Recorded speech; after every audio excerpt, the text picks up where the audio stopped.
The Sussex Cricket Foundation is the charitable arm of Sussex Cricket, and it fundamentally aims to improve the lives of people through the sport of cricket all across our community, and particularly looking at trying to tackle inequalities and to help the mental and physical well-being of our communities in the county. 1,000 participants each year regularly take part in the Super One's disability cricket hubs. We have facilitated over £600,000 worth of funding to support cricket clubs during the coronavirus pandemic. Over 1,800 children are taking part in All-Stars cricket each year at cricket clubs across Sussex. There were 252 matches across the men's and women's Sussex Slam over 10 weeks in 2020. Over 100 walking cricket participants every year. Over 1,000 girls taking part in our Aldridge cricket hubs. We believe strongly that cricket as a sport makes a huge impact on the communities that it exists in around the county. There's 182 cricket clubs in Sussex, and the aim of the foundation is to support those clubs in providing cricket to the people of the area that they're living in. Sussex have been amazing and provided a huge amount of support for allowing me to play blind cricket.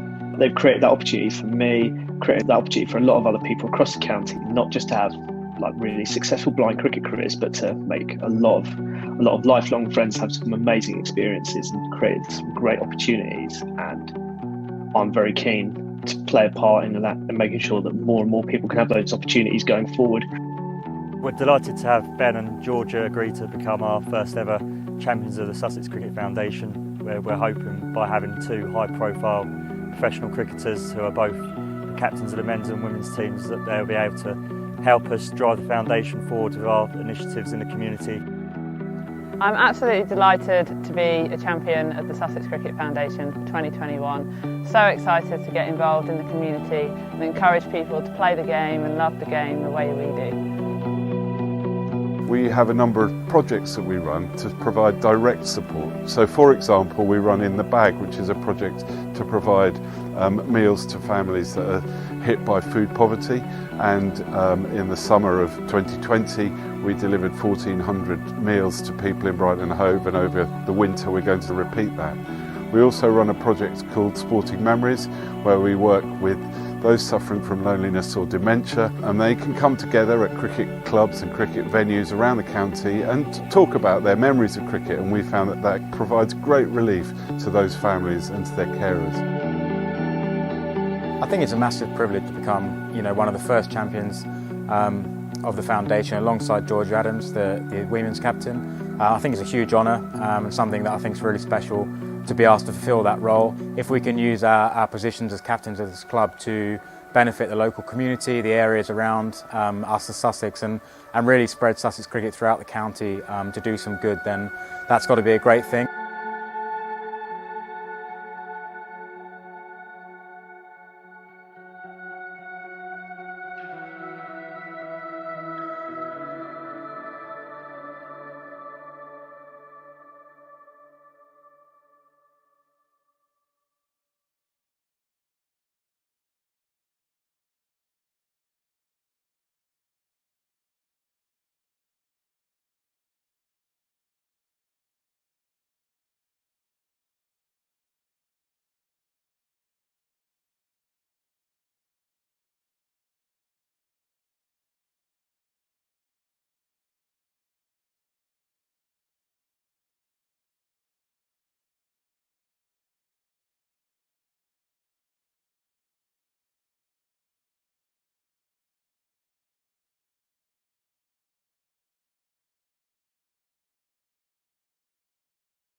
Well, we continue our series with the stars at the First Central County Ground, and I'm delighted to say I've been joined up in the pavilion now by 16-year-old sensation Archie Lenham, who joins me for a chat.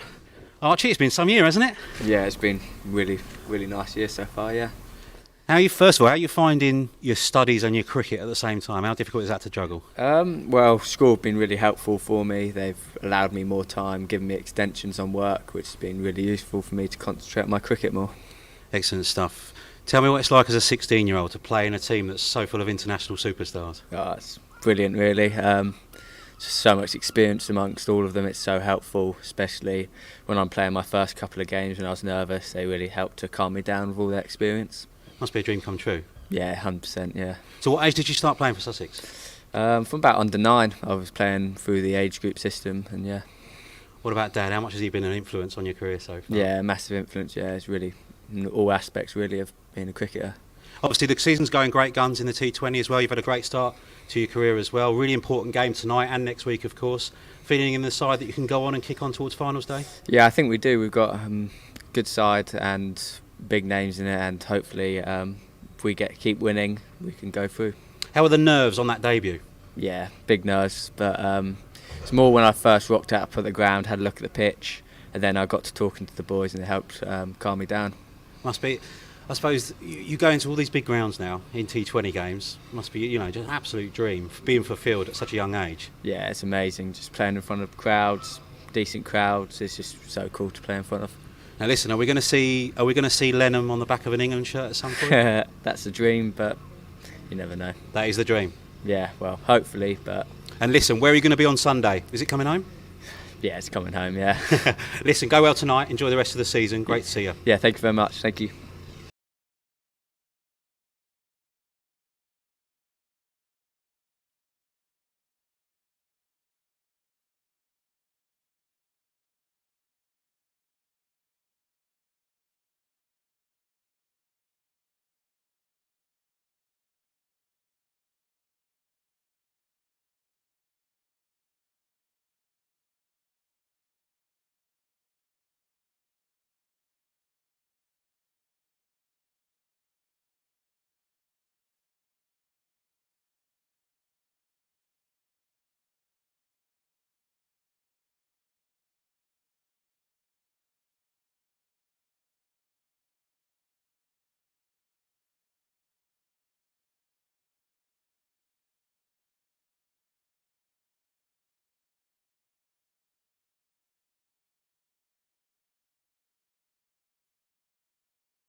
radio and on the BBC Sport website. We've got Bulls and decided to bowl.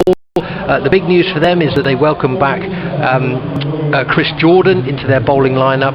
Ollie Robinson also plays Larry Rawlins adds a bit of flair to the batting lineup as well, and Paul's been giving us the big news in terms of Essex as well. Highlights in terms of the headlines for our listeners in Essex, Paul? Well, certainly, it's a must-win game for Essex. They got a long way behind. They were nearly bottom of the table at one point. Done very well recently with an inexperienced side. The youngsters who've come in have all done pretty well, and certainly, I think both these sides have got everything to gain tonight. Should be a good game. Yeah. And the team news in terms of Essex's point of view?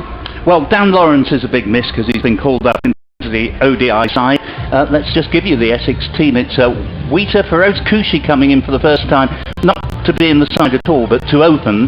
Then it's Tom Wesley, in fact, returns today. He hasn't been playing generally for the last half dozen games. Michael Pepper, Jimmy Neesham, who we'll be talking about more in a moment. Ryan Tenduscar, who's now 41 years of age. Paul Walter, Simon Harmer, the captain. Aaron Nijar, the slow left arm. Jack Plom, an exciting young bowler. And Sam Cook. Yeah. What do you make of that Wesley return? Well, I think, bearing in mind he's been the club captain, bearing in mind that Essex had to play 9 games Thursday to Sunday without any break at all, I think he was entitled to feel a little bit tired. He played in the first couple of T20 games. I think he simply needed a rest. He's now had one. Essex about to return to championship action at the weekend up at Derby, so yes. I think he wants to come in and have a knock. Yeah, which is fair enough, isn't it? Absolutely. As well. So we were talking about youngsters earlier. Now we're talking about a 41-year-old. So I guess it's you need a bit of a blend, don't you? I mean, how old's Luke Wright aging? I mean, he must be he must be touching there, mustn't he? Luke Wright is 36. He'll be 37 next March. 30, okay, well that's fair enough. We were just going to talk about you. But they certainly played a terrific win at the Oval, for example, very, very easily. Well, that's they actually have thrived on batting. It was a good decision by Sussex to put it in. Talking about young players came into the side, and one of the elements of it is that youngsters feel fear.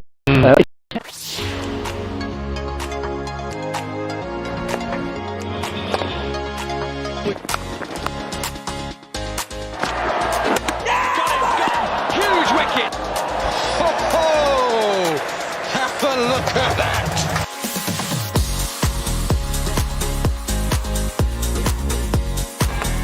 Yeah, that's brilliant! What a catch!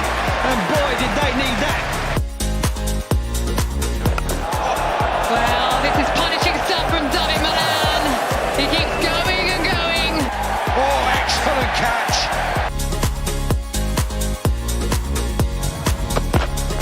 God, what a delivery! That is an absolute beauty. That is magnificent. Got to be quick here. Yeah. Oh, brilliant, world class, David Willey. Oh, he's gone again. He's gone again. This time straight. Running round. Oh, that's incredible. What a catch. Huge wicket, that could be the game right there. He's got him, it's 7. Unbelievable. Oh no! Would you believe it? It's the Notts Outlaws, 2020 champions. Brilliant performance.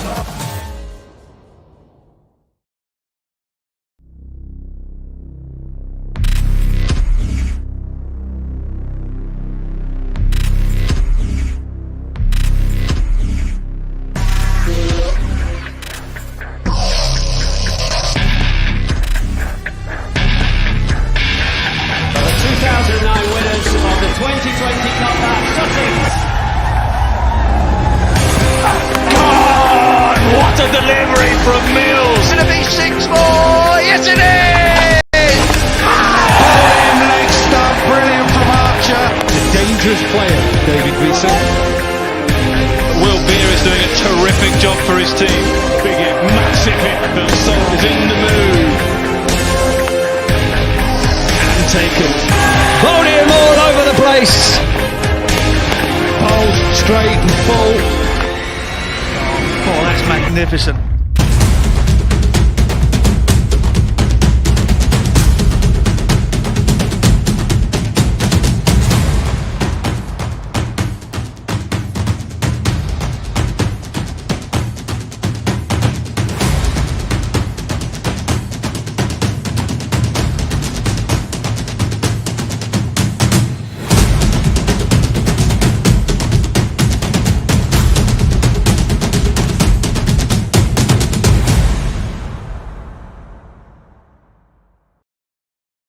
The Sunday and back to Chelmsford on the Tuesday, and there are other people with horrific tales of how the timetabling has gone against them for 2 games in a day for Hampshire is absolutely extraordinary. Yeah, that's coming at next Friday. Well, let's have a little listen to the strains of Sussex by the Sea as the teams make their way out. Well, I've actually already listened to the literal strains of Sussex by the Sea. It would have been a crime on a lovely sunny evening for me not to have, having arrived here, and it would have been a crime not to go down and pay my respects to the lovely seafront here at Hove.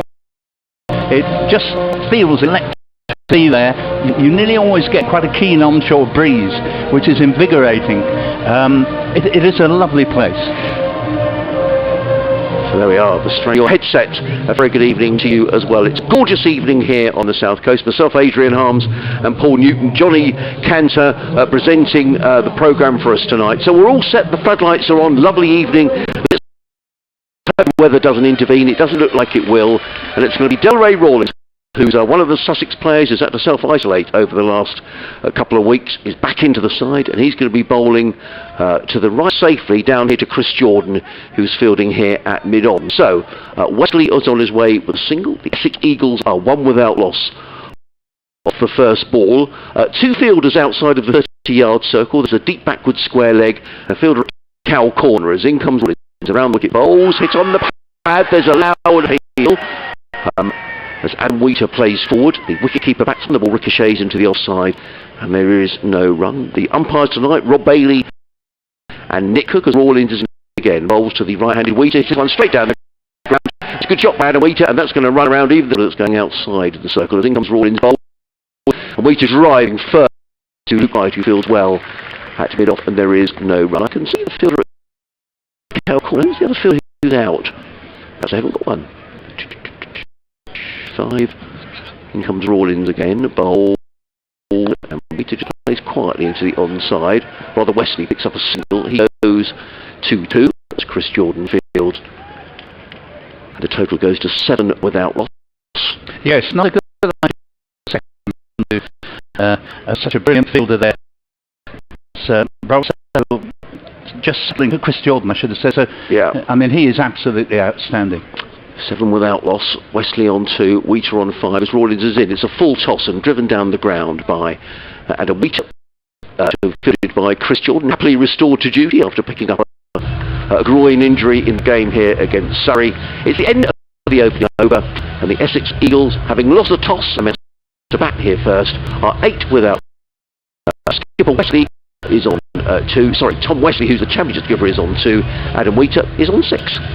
Yeah, just going back to Chris Jordan, and it's because I reckon he's worth at least a dozen runs and innings in the field. Wonderful athlete, terrific hitter of the cricket ball, and he can bowl a bit as well. I mean, I remember the last championship game between the two sides back in 2016, what turned out to be the last ever game at the Castle Park in Colchester, my local track. Chris got 139 out with the bat. 9 wickets in the match, might have been even more than that. A draw, but he couldn't have done more to help Sussex win it. Absolutely. So who's this? Ollie Robinson. Ollie Robinson coming in and bowls to Wheater, and Wheater has hit this straight into the hands at cover, and that and Wheater really got hold of it nicely, but perhaps too nicely, and well, fairly simple catch, 8 for 1. Well, the very safe hands of Ravi Bupara, fielding there at short extra. So there we are. The Essex man catches out. He's still going to hang around. That's a big move.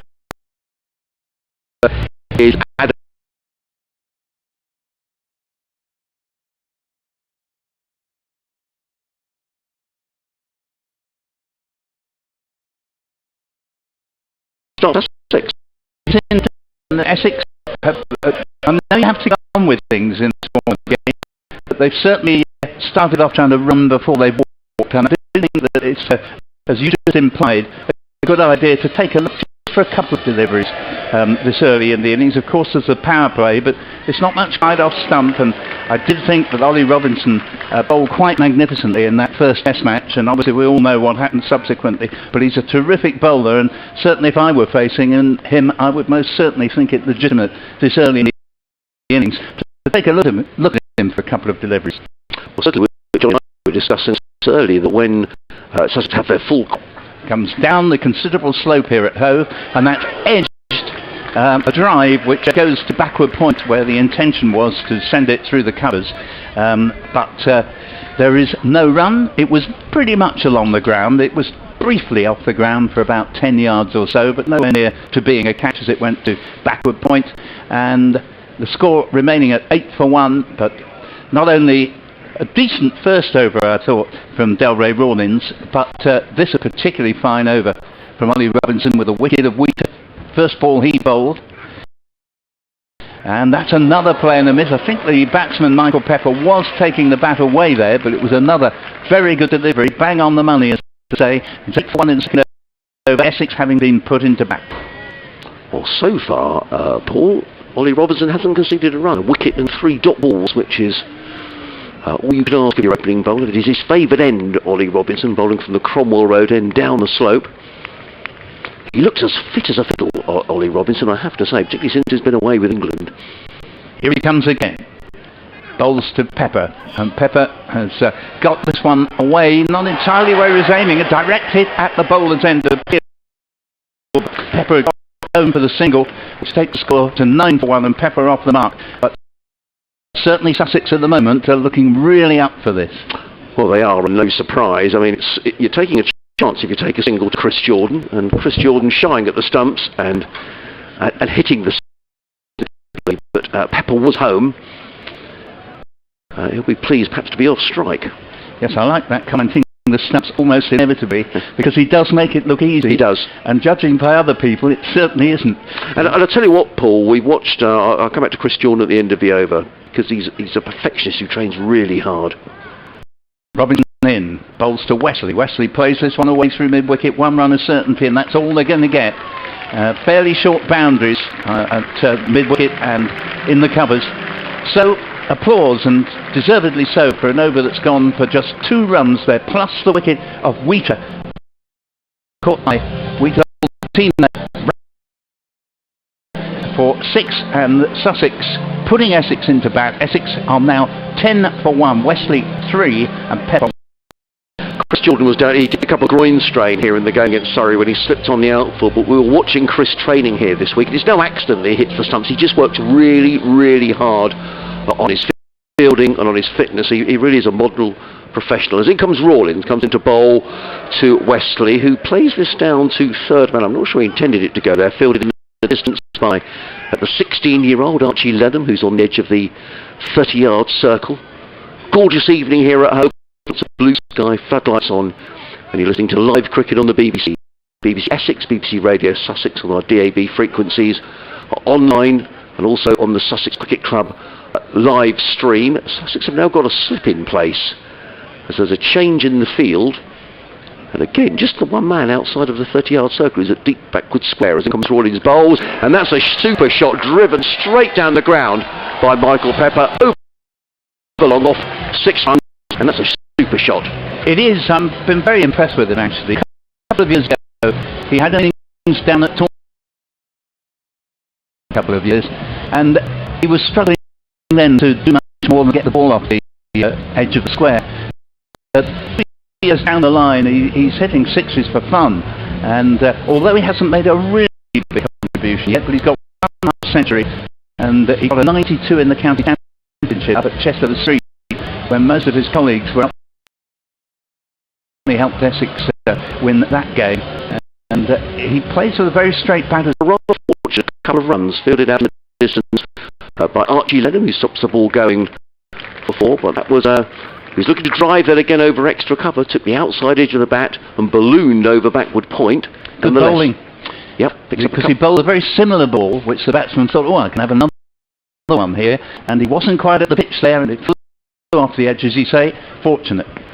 Pepper to 9, Essex side. Nonetheless, it's signalled by the umpire, and it's going to be Rawlins again, who's coming to bowl to the right hand. Pepper, who tries to work that offside, but well by Tony Rawlins. Feels on the onside of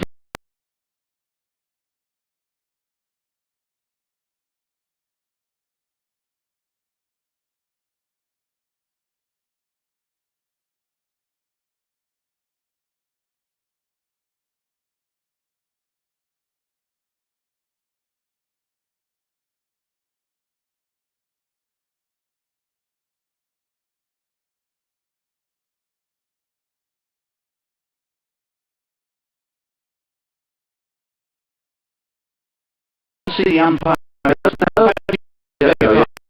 was walking off at the end of it.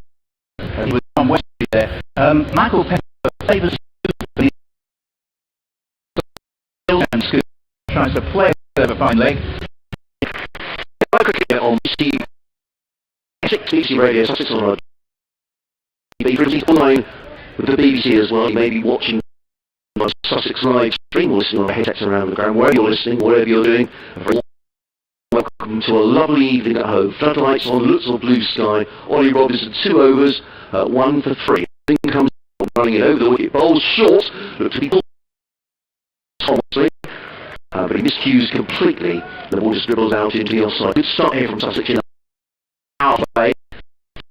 25 and 6. Yeah. Say that Robinson has 3 runs for mind the wicket he's got. To get only 3 runs into us in the power play is fantastic bowling. Yes, and apparently you're now to the side of the 30-yard circle.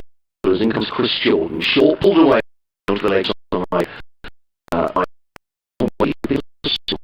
Backwards, a little bit of the distance there by Harrison Ward. Yes, and the throw once for the total, which goes to 26 runs. I think the moral of the so far is that when you play through the line, because when batsmen have tried to innovate out there and play across the line, we haven't really seen a single example of it coming off.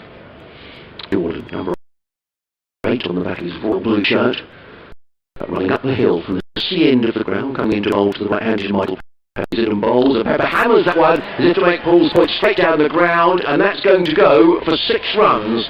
And it's not too often you see Chris Jordan hoiked over long on for 6 runs, but that's exactly what that was from Michael Pepper. And I think a shot that was forced by the situation, nonetheless, it's a good shot.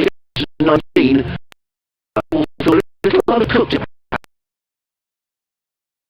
Yeah, I think they'll even more feel that they don't want to lose more wickets in this power play. They do with this pair, even if they don't score that many runs immediately, to stick together.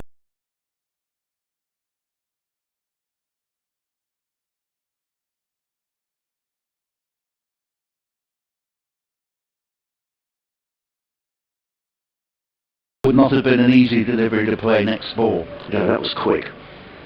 Chris Jordan in again, bowled. That's a full toss.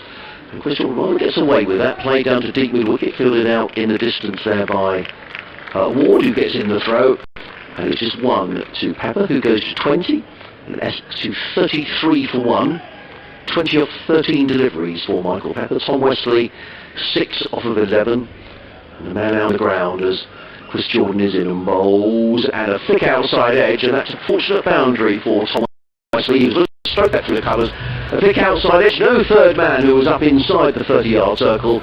Wesley won't worry too much about that. It's a boundary to Tom Wesley, who goes into double figures. He's on 10, and at the end of the 5th over here, the floodlights at Hove, the Essex Eagles, having been asked to bat by Sussex, are 37 for 1. Wesley on 10, Pepper is on 20.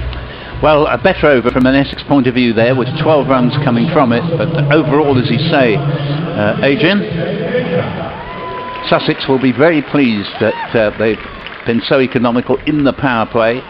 Certainly most sides will be looking to get 50 on the board at the end of the 6 overs of the power play.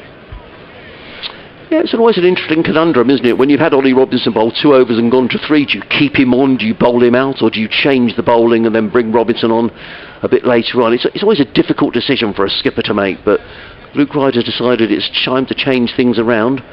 And as you say, it will be David Visa bowling the final over of the power play from the Cromwell Road end. Comes in now. Sun's gone back in for the moment, and this ball has been hit high and going away for 4 runs. It was a sort of not the most elegant slash you would ever see, but nevertheless it was effective as the ball landed about 15 yards up from the backward point boundary.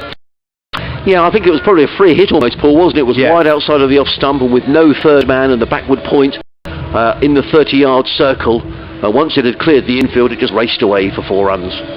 Well, he's probably Essex's most in-form player in this form of the game lately, as Michael Pepper. He faces the next ball and he gets a thick under edge here as he had a waft at another one that was outside off stump. It was more accurate, however, than its predecessor, and just took a thick under edge and went back to the bowler. So score remains at 41 for 1 in 5.2. See Will Beer, one of the 2 leg spinners in the Sussex side, just warming up at backward point. Probably won't be long before Luke Wright turns to his spinners. Visa to Pepper, and Pepper has cracked this one through the covers. It's going to go straight out to Delroy Rawlins on the cover boundary to get a single and score to 42 for 1. Yeah, good bit of fielding that by Delroy actually, because I think he lost the ball momentarily in the background. There's some white seats over in the Spen Karma Pavilion. It's not a full house here. The 2,500 tickets that are available under COVID rules have been sold out, but I think he just briefly lost that and then good point. Saw it again and managed to get the ball in just a single. And next delivery from Visa, and Wesley heaves at this. He's got it for 4. I'm not at all convinced he was actually aiming there, but it's gone back past the bowler, bisecting bowler in mid-on, and he's picked up 4 runs, and the score goes along to 46 for 1, and Wesley the 14 under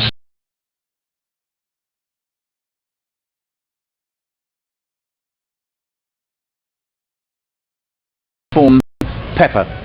I think absolutely he's looking to pull that one away over mid-wicket, but nonetheless he gets a boundary. Visa bowls to him again. Wesley does well here, and typically in cricket he did well because he waited for it. It was a slower delivery, goes straight to Travis Head at mid-wicket, but there was no chance of a run there, and his miss-hit from the previous ball goes for 4. And that is typical of cricket. It is. I think if Essex don't lose a wicket off this final ball of the power play, they'll feel they've had a decent power play, I think. No, I agree with that. It's a fair summation. As here's the next ball from Visa, and again Wesley doesn't really get hold of it. Goes up to mid-arm where he was looking to pull it through mid-wicket. Single. So 47 for 1 at the end of the power play. 6 overs gone, put into bat.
but slightly out of the clutches of who nonetheless comes back.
Chris Jordan are the three really elite.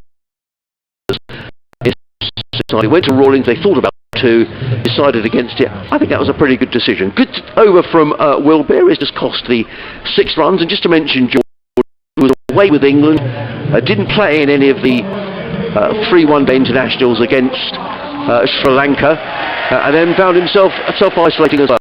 So, George, a very good evening to you, and can't wait to see you back in action for Sussex. But the roar around the ground was because of the introduction of the 16-year-old who's a wonderful competition, Archie Lenham, who's coming on from the Cromwell Road end. So, well done to him, getting into the Sussex first team at the age of 16. Wonderful, yeah. Presumably he is related to, is it Les Lenham? He's Les Lenham's grandson, and Lenham's son. And what a tribe, to have 3 from the same family, fantastic. He comes in over the wicket, and this ball is smashed, could be a catch, but it's one bounce down to long off, and the score goes up to 54 for 1. And he's in the side on merit. Last week in Cardiff he took 4 wickets, and Luke had absolutely no hesitation in chucking in the ball. Glamorgan were looking as if they might get somewhere to the Sussex total. Got complete trust in this young man. Is he off breaks, is he? Leg breaks. Leg breaks, in fact, right. As he comes in now, bowls, and this ball's beautifully played through the covers. A long chase round the boundary here, 2 runs of certainty, and in fact it's 4. Good shot. It was a good shot because it was played very elegantly by Tom Wesley. It was just beginning, but he's now finding his timing here. 24 to him, 27 to Pepper, and 8 for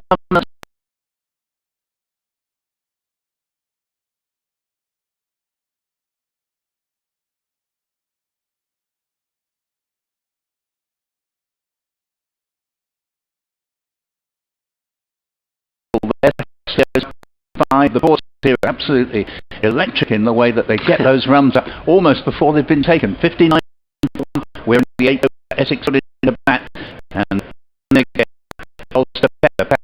First sweep, hit it in the air but safely. Square leg again, and the score 2.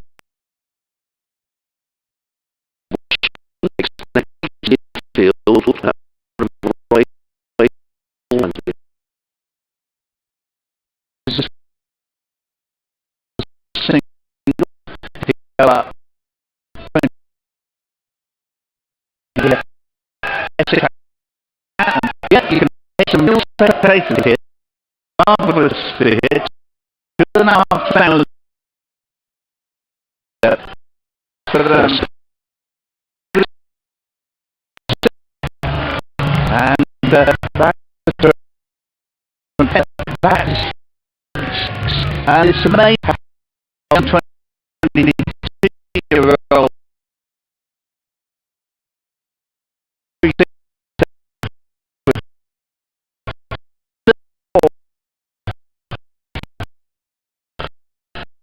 up to young Archie Lenham.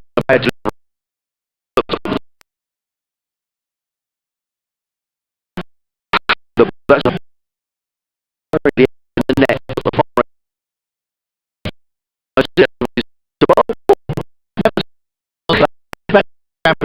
Who our regular listener for BBC Essex will couldn't speak too highly of the wonderful service to Essex. A lot of Essex supporters for some reason really fulfilled himself, but I'll tell you what, he was the 7th most prolific run.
Essex moved to 78 for 1 in 9.2, having been put into bat with Wesley on 33. Partnership now with 70. Lenham again, bowls, and this ball is very nicely swept. Just be a single. Michael Pepper moves up to 38, goes to deep backward square leg where you'd expect a sweep to go. Crowd really beginning to give vent to their tonsils, doubtless delighted to be back watching cricket. Great to see a good crowd in here tonight as this ball's played into the covers. Probably, in fact, they are going to be able. No, sorry. It first of all looks as if it'd be a single. Then the man inside the circle didn't quite cut it off. But when I thought they were going to come back for a second, they're fairly short boundaries actually, square with the wicket on either side. There wasn't a second there. Score is 80 for 1. Lenham is in again, bowls, and Pepper's stumped, and he's done it. He's got the breakthrough. Archie Lenham at the age of 16 has seen the back of Michael Pepper, and he departs for a very good 38. Nice bit of wicket keeping as well, and Essex are 80 for 2 in the 11th. Coming up to their 16-year-old Archie Lenham, and a lovely bit of wicket keeping by Ollie Carter, with the bails off, Pepper swung it out of his round, and Carter making no mistake at all. And I have to say, I mean, Archie Lenham's opening over went for 14. The last ball of the over, he was hit down the ground for 6. It would have been very easy for Luke Wright to say, hang on, I think it's time to pull the youngster out of the attack. But he's got such faith in the young man, as he did in Cardiff when Johnny and I were there last week. No hesitation in giving him a second over. Just 4 singles off the over and a wicket. So I think that faith fully justified by the Sussex skipper. Very much so. A nice bit of bowling, did him in the flight. Perhaps a little bit reckless, Pepper there, dancing down the pitch. If you do get done in the flight, you're gone for all money. And as you say, nice hands from the wicketkeeper Ollie Carter there. And Paul Walter has made his way to the middle. The giant. Of course, he is tall. You compare him to Archie Lenham. Yeah, wow. He's, I think, 6'7", and now faces Archie Lenham about a foot shorter. And Walter contents himself with just flicking the ball off the pads. Finds Bopara at deep backward square leg single, and score goes to 81 for 2, and that completes a successful over there for Sussex, in which young Archie Lenham went for just 4 runs. So 81 for 2 at a halfway stage. Super over, wasn't it? I think it's about even Stevens here. Yep. Well, I think the wicket in that over, I'd have said at halfway stage, if Essex had got to halfway with one down, they'll feel in a very strong position, but they've just lost a wicket. And there's nothing like wickets in T20 cricket to drag a score back. And now we're going to see Chris Jordan back into the Sussex attack. His opening over went for 12 overs. Chris Jordan, which is pretty rare. But he's going to be bowling to the left-handed Paul Walter. 3 men saving, 1 on the offside, 1 on the leg, 3 men on the boundary on the leg side, 2 on the off, 3rd man, and fielder on the cover boundary. As in comes Chris Jordan around the wicket to bowl to Paul Walter, and Walter just turns that onto the leg side. They're taking 1, they'll think about 2, but Wilbeer is quickly there fielding from mid-wicket. And it's just a single to Walter, who goes to 2. Essex 82 for 2 here on BBC Radio Sussex, on our DAB frequencies, online, and also to our listeners on BBC Essex. If you're watching on the live stream or listening around the ground. They're also DAB digital in Essex as well as online. Thank you, Paul. There's Jordan back to his mark. He's just reorganising that leg side field. I rather agree with the point you made a moment or two ago, that this is a pitch so far where the more orthodox the shots you play, the better off you are. Yeah, I agree, yeah. Jordan coming into bowl to Tom Wesley, who's on 34. He's in and bowls, and a good bit of bowling by Jordan. Just a bit of pace off of that, and Tom Wesley was looking to play that one onto the onside, but in the end all he could do was play the ball back to Chris Jordan, who walks briskly back to his mark. Wesley on 34 of 29 deliveries. Yeah, important from an Essex point of view that you don't see, after there's been a good partnership, both members of it going in quick succession, so Essex will want Wesley to stick at it out there. Chris Jordan, floodlight shining brightly, is in and bowls, and that's down the leg side, and that'll be a wide. Good take by Ollie Carter. And that's another run to the total. Good partnership though, Paul, between Michael Pepper and Tom Wesley. Yeah, particularly after losing that early wicket. No, very good partnership. 72. Indeed. 72, I mean, that's particularly after a poor start, and with Robinson bowling so well in those early overs. 2 overs, 1 for 3 he's bowled so far. It's fantastic bowling. Chris Jordan on his way again, comes into bowl to Wesley, who plays forcefully through point, picks up a single, fielded out on the boundary by Ollie Robinson. Gets in the throw, just the 1 to Tom Wesley. He goes to 35. And Essex to 84 for 2. Just on the subject of Robinson, I really was very impressed with him in the first Test match, and although, OK, he's had to sit it out since then, but he is a wonderful addition, I think, to England's bowls, particularly when you think that Broad and Anderson can't go on forever. He could have a really good career ahead of him. Chris Jordan around the wicket bowling to Paul Walter. Walter just nudges that to backward point where it's fielded by Travis Head. He has to run towards short 3rd man to field, but Walter picks up the single. He goes to 3, and Essex to 85 for 2. Well, it's something, Paul, that we've been saying down here on the South Coast for a couple of seasons, because he's just taken lots and lots of wickets, and I think perhaps the surprise would be he didn't get his opportunity sooner. And it's a debate we've had a lot here about sometimes difficult for players perhaps in the 2nd division to get the recognition they deserve. Yeah, absolutely. He's taken so many wickets, but and he's just so few runs away. Yes, I mean, he that's does. a huge asset. Yeah. Jordan on his way again, coming into bowl to Tom Wesley, and Wesley drives forcefully through the covers. They've taken 1, but they'll come back for 2. Ollie Robinson is fielding the ball on the sweeping on the cover boundary, but Wesley comes back for a couple more runs. He goes to 37 of 31 deliveries. Essex 87 for 2. Playing very nicely now, Tom Wesley. That was going very along elegant shot. 8 and over are Essex, but they've got wickets in the bank. And Tom Wesley just surveys the leg side boundary. There's a big gap between Delray Rawlings at long on and Harrison Ward, who's filling just by the clock tower scoreboard. Chris Jordan on his way again. Over the wicket bowls and play to backward point. Good bit of fielding there by Travis Head. I think so. Yep, end of the over. So 87 for 2. Good over from Chris Jordan. Wesley on 37. Walter is on 3. We've had 11 overs of this. I did make a note of how many runs came off that Chris Jordan over, Paul, that was a bit sloppy in the 6. 6. So Chris Jordan having conceded 12 in his opening over, just going for 6 in that over. At the end of the 11th over, the Essex Eagles are 87 for 2. There's a bit more heavier crowd coming in actually, which is slightly worrying away to the southwest. I thought it's almost like a curtain that's coming across the ground. Let's hope that's not rain bearing, because that's all we need after all the problems we've had here at Hove. Absolutely, yeah. I don't think we'll get sort of a lot of continuous rain, and hopefully if there is any at all, it'll just be a quick shower as Archie Lenham continues.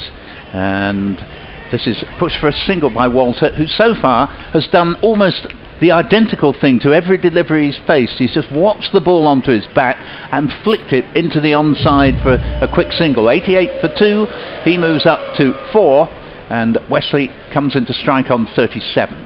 Lenham already preparing to bowl to him on this now rather gloomy evening, disappointingly, here at Hove. And Wesley has pulled this ball, and I think that's going to go for 6, and indeed has. And that was a good pick-up, because there's a man directly underneath it, but you could tell that he wasn't really expecting it. 94 for 2, and Wesley comes to the top scorer as their father Essex, and his likely to remain so on 43.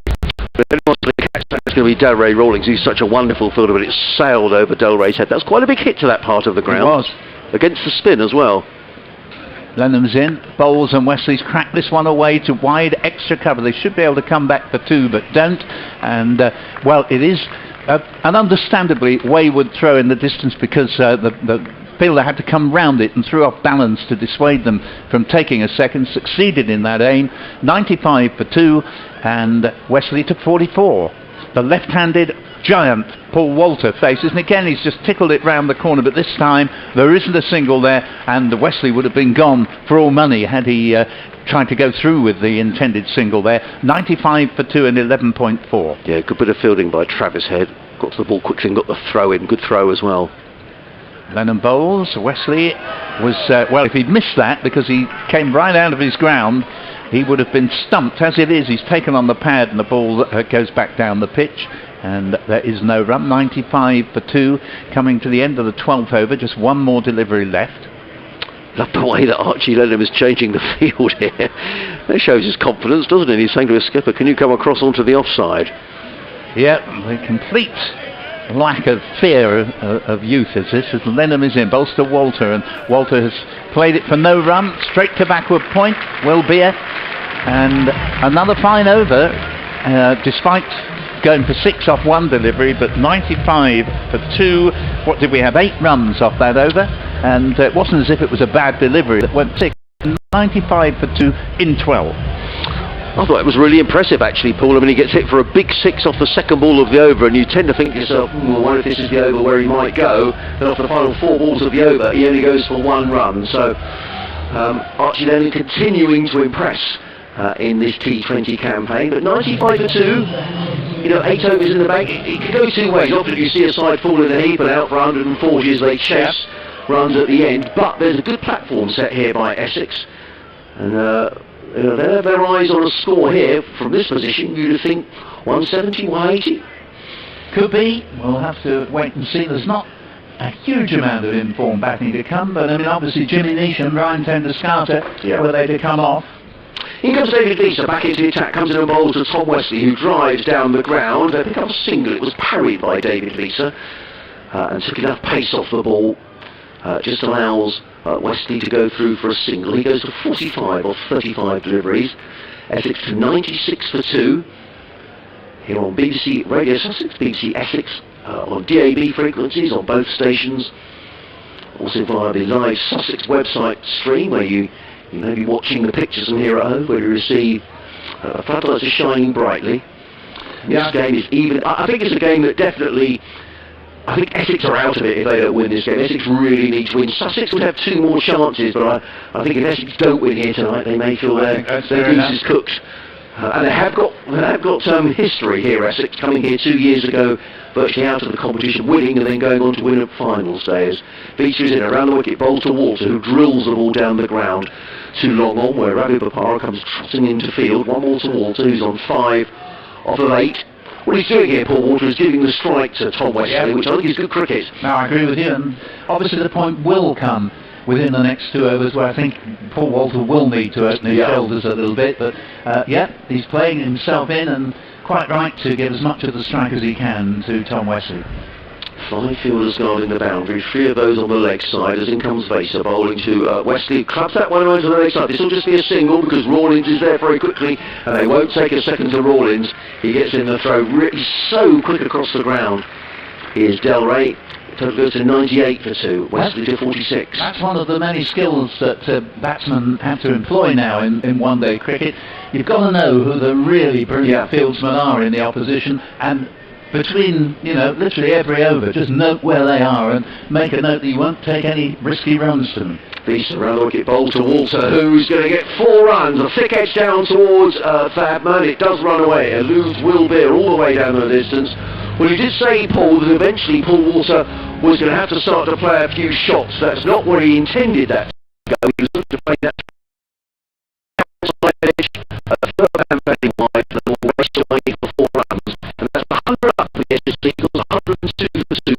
Walter off on 9 of 9 deliveries. And Essex going along here at 8.1 and over. Visa again, nice hum around the ground. He's in on bowls, and Walter just played that quietly down the onside. Good response from David Visa. On a dot ball, to a bit of pace off. Gets a little low as well, I think. Yes, to Walter, that's right. who's a tall man, so it may be slightly deceiving. It just like it kept a little low. But all he could do was keep that one out. Chris Jordan comes across and has a natter to David Visa. Tall South African who runs away from us. Up the hill here at Hove from the C end, he's in on bowls. Walter down the wicket, driving hard, but doesn't time it, and Chris Jordan is able to come across from mid-off to field, just a single to Paul Walter, who pinched the strike. He goes to 10, the end of David Visa's over, 103 for 2, so 8 runs coming off of that David Visa over. Wesley on 46, Walter on 10. We've had a lot of Sweet Caroline over the last few days, haven't we? But I have to say, Sweet Caroline has been played a lot at cricket over the last few weeks before it came very much the football anthem. So we might hear about that as well, and that will have extra significance, I think, with what's going to happen on Sunday. Will Beer back into the Sussex attack, just bowled 1 over so far, very economically, so just conceded 6 runs.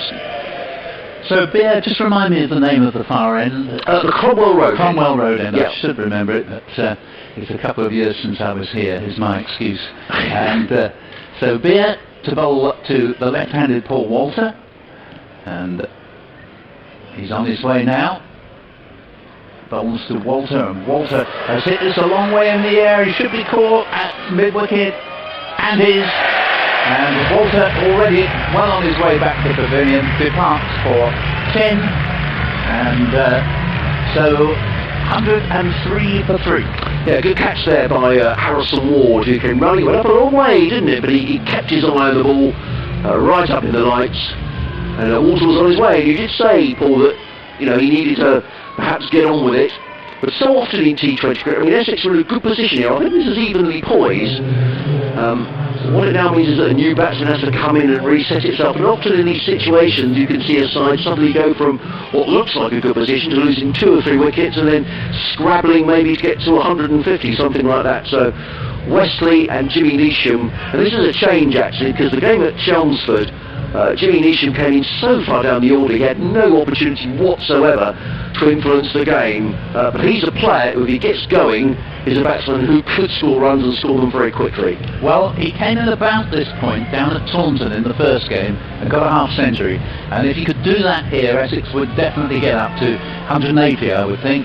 But if he's out cheaply, and Ryan Fenderscott, who hasn't had the best of competition so far, if he didn't come off, then I would think that Sussex, who have a formidable batting line-up, they've got at least 5 that I've counted, really big hitters of a cricket ball, and if even so many as 2 of those were to come off, then Sussex would be hot favourites. Beers in, and bowls, and Wesley has cracked it, but without any timing at all, out to mid-wicket, all along the ground, and he moves along to 47 and scores 104 for 3 in the 14th. I think a lot of responsibility here, Paul, on Tom Wesley. He's the man who's in, and he will probably be thinking now, I need to bat pretty deep into this innings. That's right. I mean, the ideal scenario for Essex is for Wesley to stay there, because he's still going to score reasonably quickly. He's a terrific player. But obviously they'd be looking to Neesham and Tenderscar to see if they could hit a few sixes, as Beer is in and bowls to the left-handed Neesham. And Neesham has fairly soberly, by his standards, just worked the ball down to deep backward square leg and a certain Ravi Bopara, and they get a single, and the score goes to 105 for 3. Neesham off the mark with the single. It hasn't looked particularly easy to time the ball off the spinners, and of course Essex has Simon Harmer in their ranks. Yeah, they wish they had Dan Lawrence, not just for his batting, but for his spin as well. But Aaron Nijjar has been bowling very, very well with his slow left arm. As here's Beer in, bowls, and this ball is pulled straight to short fine leg. They'll have to hurry, but they do, and get through for the single. Wesley will move to within 2 of the 50, 106 for 3, and 13.4 overs have been bowled. Yeah, we're talking about Will Beer and how consistent he is. He's just conceded 9 runs so far in the 10 deliveries that he's bowled, and taking a wicket as well. Yes, he's very difficult to time the ball against as he bowls here. That's a little bit short though. Neesham has pulled that for 4, and that was a bit of a gift, that one actually. It was. Commentator's curse, wasn't it? And you can see, by the way, Will Beer kicked away at the crease. He knew that was a poor delivery halfway down the wicket, and someone as good as Jimmy Neesham is not going to miss out on that. No, you don't have to be timing it well if you get a long hop, which is basically what it was. And certainly playing that one with the spin away through bisecting deep backward square leg and mid wicket. Here's Beer again, bowls, gives this more air. Neesham has played it to backward point. Wesley comes through for the single, the end of the 14th over. Sees Essex on Nelson for 3. That's 111 for 3. And in all of that over, there were again 8 runs. Yeah, so Essex going along nicely. The bowler's really gone around the park yet for Sussex. We'll just have to see who's going to bowl these final 6 overs. You would think that certainly Chris Jordan will bowl 2 of them. The way that Ollie Robinson started, he will bowl 2. In fact, Ollie Robinson is now coming back into the attack for Sussex. Other options, David Visa has got overs up his sleeve. Will Beer has still got 2 to bowl. Ravi Bopara has just bowled the 1 over so far. So Luke Wright has juggled his bowlers round to good effect. 6 overs left. Essex going along at 7.9 in over. A weather update, that sort of curtain of dark cloud is drifting across the ground, but behind it there do seem to be some lighter skies, so fingers crossed we won't get any interruptions. But Jimmy Neesham is going to face Ollie Robinson, who, as Paul was saying, has bowled 2 overs and taken 1 for 3. He's now bowling from a different end, from the C end up the hill as he comes into bowl to the left-handed Neesham, and Neesham clips this one nicely through mid-wicket and just picks up a single. Neesham to 7 of 4 deliveries. Just an observation of Jimmy Neesham. He's played some lovely shots here already. I mean, it looks like he's timing the ball beautifully. He did well there because that was a slower ball from Robinson and he waited for it. 112 for 3 up on the board in 14.1. So Essex have 35 deliveries remaining, in which they will be hoping to see if they can score something like 2 runs a delivery, but that's not going to be easy against a man of Robinson's skill. Wesley, 2 short of a half century of 38 balls, faces Robinson, and right up in the block hole. Good delivery from Ollie Robinson.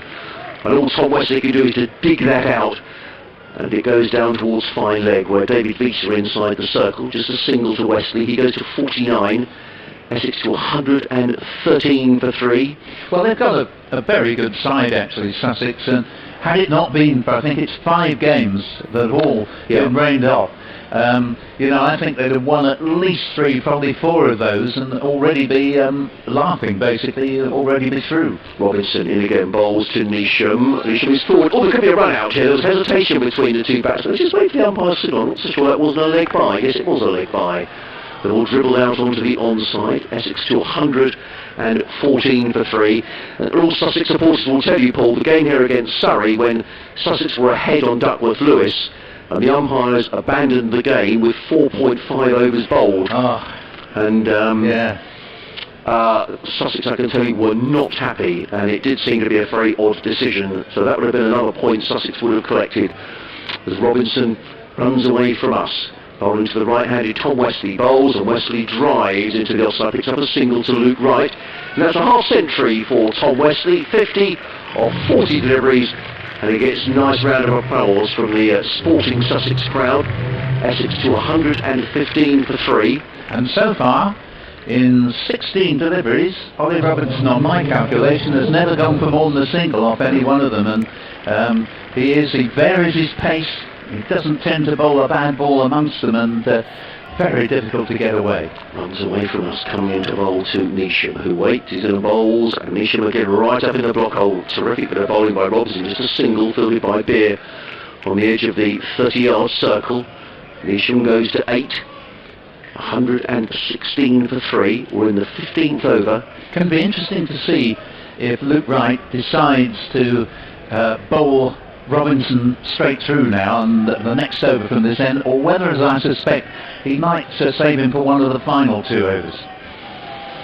Yeah, it was a difficult decision, but here comes Robinson bowling to the right-handed Wesley, and Wesley, all he can do is play that into the offside, fielded by Luke Wright. That's another super over from Ollie Robinson, you have to say, an over in which he just conceded the 5 runs off the bat and a leg by, and Essex at the end of the 15th over here are 117 for 3. 51 to Tom Wesley, 8 to Jimmy Neesham, 5 overs to go, and I reckon this is about even Stevens, Paul. Well, with Robinson bowling so well, 3 overs, 1 for 8. That undoubtedly is a huge feather in Sussex's cap here. 15 overs gone, 3/4 waypoint, 117 for 3, and it looks as if Beeser's coming back, is it? Yes, it is, but it's interesting. David Beeser 2 overs for 18, so David's got 2 to bowl, Chris Jordan got 2, and Ollie Robinson. I wonder whether Luke Wright is going to turn to his seamers to bowl out these final 5 overs. Well, here comes Beeser, for the first time bowling down the hill from the Cromwell Road end, and cleverly disguises the pace of that. And Wesley was through with the shot before the ball arrived, and he goes through to Ollie Carter, the wicketkeeper, and there is no run. 117 for 3 and 15.1, and lovely to hear a crowd here in full voice. It's not a full crowd, but nevertheless 2,500. Great to see and to hear. Yeah, it's the beach ball at the far end that's causing everyone to get very excited, I think. As Beeser's in and bowls, and this ball is smashed away, but straight to the man on the cover boundary, just be a single, and that takes the score to 118 for 3 and 15.2. Couple of overs since we saw a boundary, the last boundary hit by Jimmy Neesham off Will Beer. Essex will just feel here that they're slightly coming under a bit of pressure. Very much so.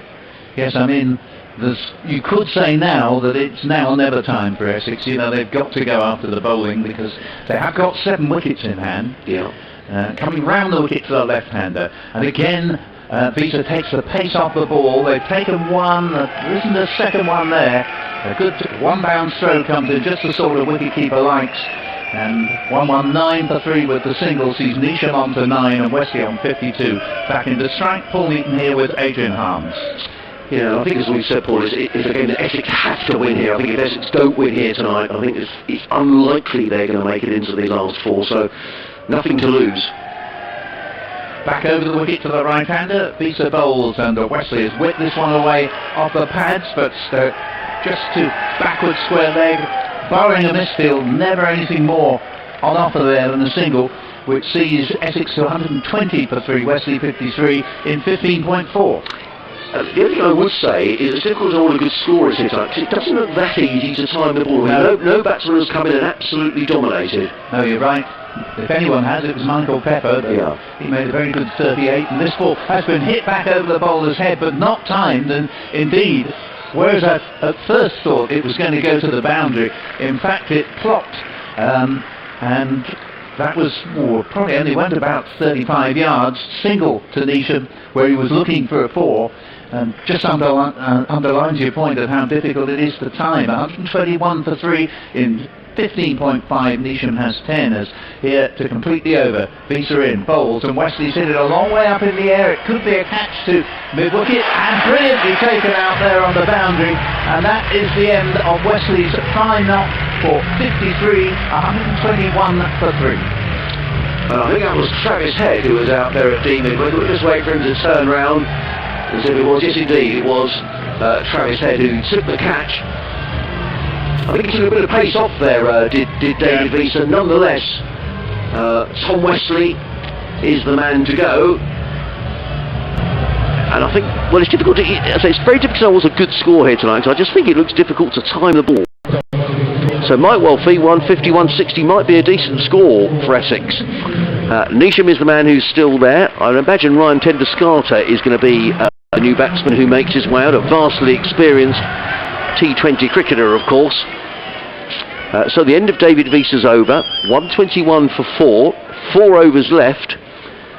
But Essex will feel they've got to get, I mean, they're going to want another 30 at least to give themselves something to bowl at. Well, yes, the last 2 or 3 overs have gone very much Sussex's way, and as I've been saying, they've got a very good side and a nice blend of experience and youth, and it's going to be Chris Jordan. I rather suspected that Luke Ryde would keep an over of Ollie Robinson back.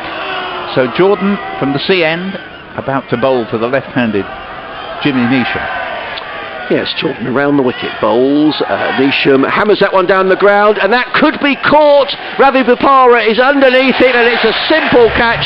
Jimmy Neesham is on his way, he looks heavenward, and that's a big wicket. Chris Jordan back into the attack. Again, Jimmy Neesham not really timing the ball. Ravi Bopara made that look very simple actually, and it wasn't that simple a catch. He had a long way to go around this boundary, but he caught it comfortably. Neesham is on his way. Sussex have picked up a couple of wickets, and we did say 2 or 3 overs ago, Paul, that although Essex were in a good position with wickets in the bank, it means the new batsmen have got to get on with it straight away, and often you can fall in a heap and find yourself out for sort of 140 when Essex might have been looking for a few more than that. So Neesham is gone at the danger man, and now 2 new batsmen, neither of whom have scored. Yeah, it's been a little bit the tale of Neesham's season with Essex, apart from that first innings he had when it really looked as if they'd signed someone who could be winning them, not every game obviously, but more than not. It's Feroz Kushi, another of Essex's academy prospects, who's made his way out to the middle, and this would only be about his 3rd or 4th T20 game for the side. Over the years, Essex haven't particularly favoured playing very young players in this form of the game, but I think they felt they didn't have a lot of option this year. Well, then Ryan Tendescarter, the batsman crossed, comes in, does Jordan bowl to Tender. That's a good shot. Flicked around the leg side. David Wieser's quickly round the boundary. That's a really good bit of fielding by David Wieser. Tendescarter and Kushi very quick between the wickets. But Wieser saves a run. That was a really good bit of fielding, racing around the fine leg boundary. But much depending here on Ryan Tendescarter. He's on 3, Essex 124 for 5. And I suspect that is the very longest piece of boundary there, out in that corner of the ground, up at the Cromwell Road end. Chris Jordan in his 3rd over. Is nattering away to Ravi Bopara, who probably knows a little bit about these batsmen, is perhaps giving a little bit of advice to Chris Jordan about where to bowl to Kushi, who waits. Tall right-handed batsman as Chris Jordan is running in. Bowls to Kushi, who hammers that one away through backward point. He's picked up 1, they'll think about 2, but it won't be there. Archie Lennon fields, gets in the throw quickly. Ollie Carter doesn't take the ball cleanly, but it doesn't matter. But it's a single to Kushi, who I think will probably be thinking here, I need to give Tendescarter the strike. 125 for 5. Good shot actually from Kushi there. All right, the ball was gave him a little bit of width outside off stump, but had he managed to hit just a tad squarer, it would have gone for 4, but he played it very nicely. As you say, Essex would like Tendescarter to have as much of the remaining strike as possible. Chris Jordan on his way again, bowls, and down the leg side there was an appeal from both wicketkeeper and bowler. I thought it was down the leg side, but clearly it wasn't. I think it's just brushed the thigh pad, which is why they appealed there, because it hit something, but not the bat or gloves. But obviously, if it's hit the pad, it's not therefore given as a wide. 3 fielders guarding the leg side boundary. There's a fine leg, a deep backward square, and a long on. Ravi Bopara literally just down below us. Chris Jordan in again, bowls, pulled away, and he could be caught with Tendescarter. Oh, that's a brilliant catch. That is a brilliant catch. It is another catch from Harrison Ward, racing in from deep backward square. He took that literally inches above the turf, and I have to say the Sussex fielding tonight has been excellent. That's 2 or 3 really good catches. It was pulled away by Ryan Tendescarter. He's caught by Harrison Ward, who was racing in from deep backward square. A 6th wicket go down, and Essex are rather falling in a heap here. From 103 for 2, they're now 125 for 6. Yes, funnily enough, I think the key dismissal in this game regardless of which side you support, the key dismissal was Michael Pepper, because he's the man who has timed it better than anyone else. Didn't take him long to get going, hit some lovely shots, just rather gave his wicket away, I felt, in the end. And if he can sort of continue to play the lovely shots and just be a little bit tighter in making sure that he bats for nearly all the innings rather than for most of it, or half of it, then he would be doing his side a big favour. So Chris Jordan with 2 wickets in the over comes in and bowls to Kushi, who drills that down the ground. He's going to pick up a single, could be fielded by Ravi Bopara just down in front of us. But that is the end of the over, and an excellent over from Chris Jordan, in which he conceded just the 4 runs, picked up a couple of wickets as well, and Sussex will feel they're in the ascendancy here. Essex 126 for 6. Simon Harmer, the new batsman, is yet to score. Feroz Kushi is on at 2. And Chris Jordan, that's another really good over from him, an over in which he just conceded the 5 runs. Superb from a Sussex point of view, and 126 for 6 after 17 overs, and they really have. The return of the quicker bowlers have really seen Sussex reap the benefit in the last few overs, and remains to be seen just how many more Essex can chisel out in these final 3 overs. Kushi's faced 2 deliveries, played a very nice shot to both of them, and he will now face Robinson coming in from the Cromwell Road end, and Pierce Yorker, his LBW, it's 126 for 7, and I don't blame Kushi there at all. He's come in with a thankless task, and it was a Yorker in the block hole. Never easy to get those away. You've got a young batsman very conscious of the need not just to survive but to score quickly, and he's had a fling at it and missed. But excellent bowling, and Ollie Robinson is clearly not only a very exciting prospect for England in Test cricket, but he's one of the best one-day bowlers in the country. 126 for 7. And really Essex falling apart here. Yeah, I mean, he hasn't played an awful lot of T20 cricket, as we were saying earlier, Ollie Robinson, but he's showing tonight that he certainly can. He's picked up a contract in the 100 as well, when he's been playing for Manchester. But he's bowled beautifully tonight, and he was absolutely stone dead there, wasn't he? Kushi right in front, playing across the line to Ollie Robinson. I would say that the seamers have certainly held sway here tonight, and I'm just looking at the Essex attack. I mean, I don't think they've got enough runs, 126, but you know, Sam Cook, Jack Plum, Jimmy Neesham as well. You know, Essex might feel if they could chisel out another 20 runs here, it gives them something to bowl at. But at the moment, they haven't got enough runs. Certainly haven't. Ahmed Nijjar has the unenviable task of facing Ollie Robinson, from whom nobody has scored more than a single off any one delivery. Nijjar has hit a nice shot here, bringing 1 down to long on, but that's all they're going to get. Simon Harmer, the Essex skipper, will come in to strike here. 127 for 7, and as that delivery was about to be bowled, neither batsman had a run to his name. In fact, I don't think either batsman at that point had even faced a delivery, and this is perfect from the fielding side's point of view. If you can get into the vital closing overs, and you're taking wicket after wicket to the point where the 2 men who are out in the middle haven't even faced a delivery between them. Robinson switching over to the wicket to the right-handed Simon Harmer, bowls full toss, and that's 4 runs, as he just needed to get something on that, and once it eluded Will Beer at 45 degrees behind the wicket on the leg side, there's always going to be a boundary. There's no pulling those back. 131 for 7, and that's Essex's first boundary since the one Jimmy Neesham hit about 4 overs ago. Yeah. The game at Chelmsford, Paul, Essex made 128 for 8, so they bettered that score. All you can say with Sussex tonight, I mean, they have got a strong batting on it, but no Phil Salt. So Luke Wright will have a different opening partner, but I mean, 145, I don't think it'll be enough, but at least it gives Essex something to bowl at, a lot relying here on Simon Harmer, who faces the next delivery from Ollie Robinson. And that was the first time he'd gone for more than a single off any delivery when the previous one went for 4. This goes to mid-wicket, and there is no run. 131 for 7 in the 18th over. Oh, they really are terrific figures. Afraid Essex do have this habit of collapsing, and in the game at Lords they were about 170 for 3, needing 184 to win, and then they were 179 for 8 as 5 wickets fell in the space of 10 deliveries before they finally limped over the line. This man Harmer hit the winning boundary that day. He's got a single here to a tumbling backward point, and the score to 132 for 7, and Harmer moves up to 5. And as you were saying, Adrian, not the least of Sussex's virtues tonight has been some breathtakingly brilliant catching and some superb ground fielding.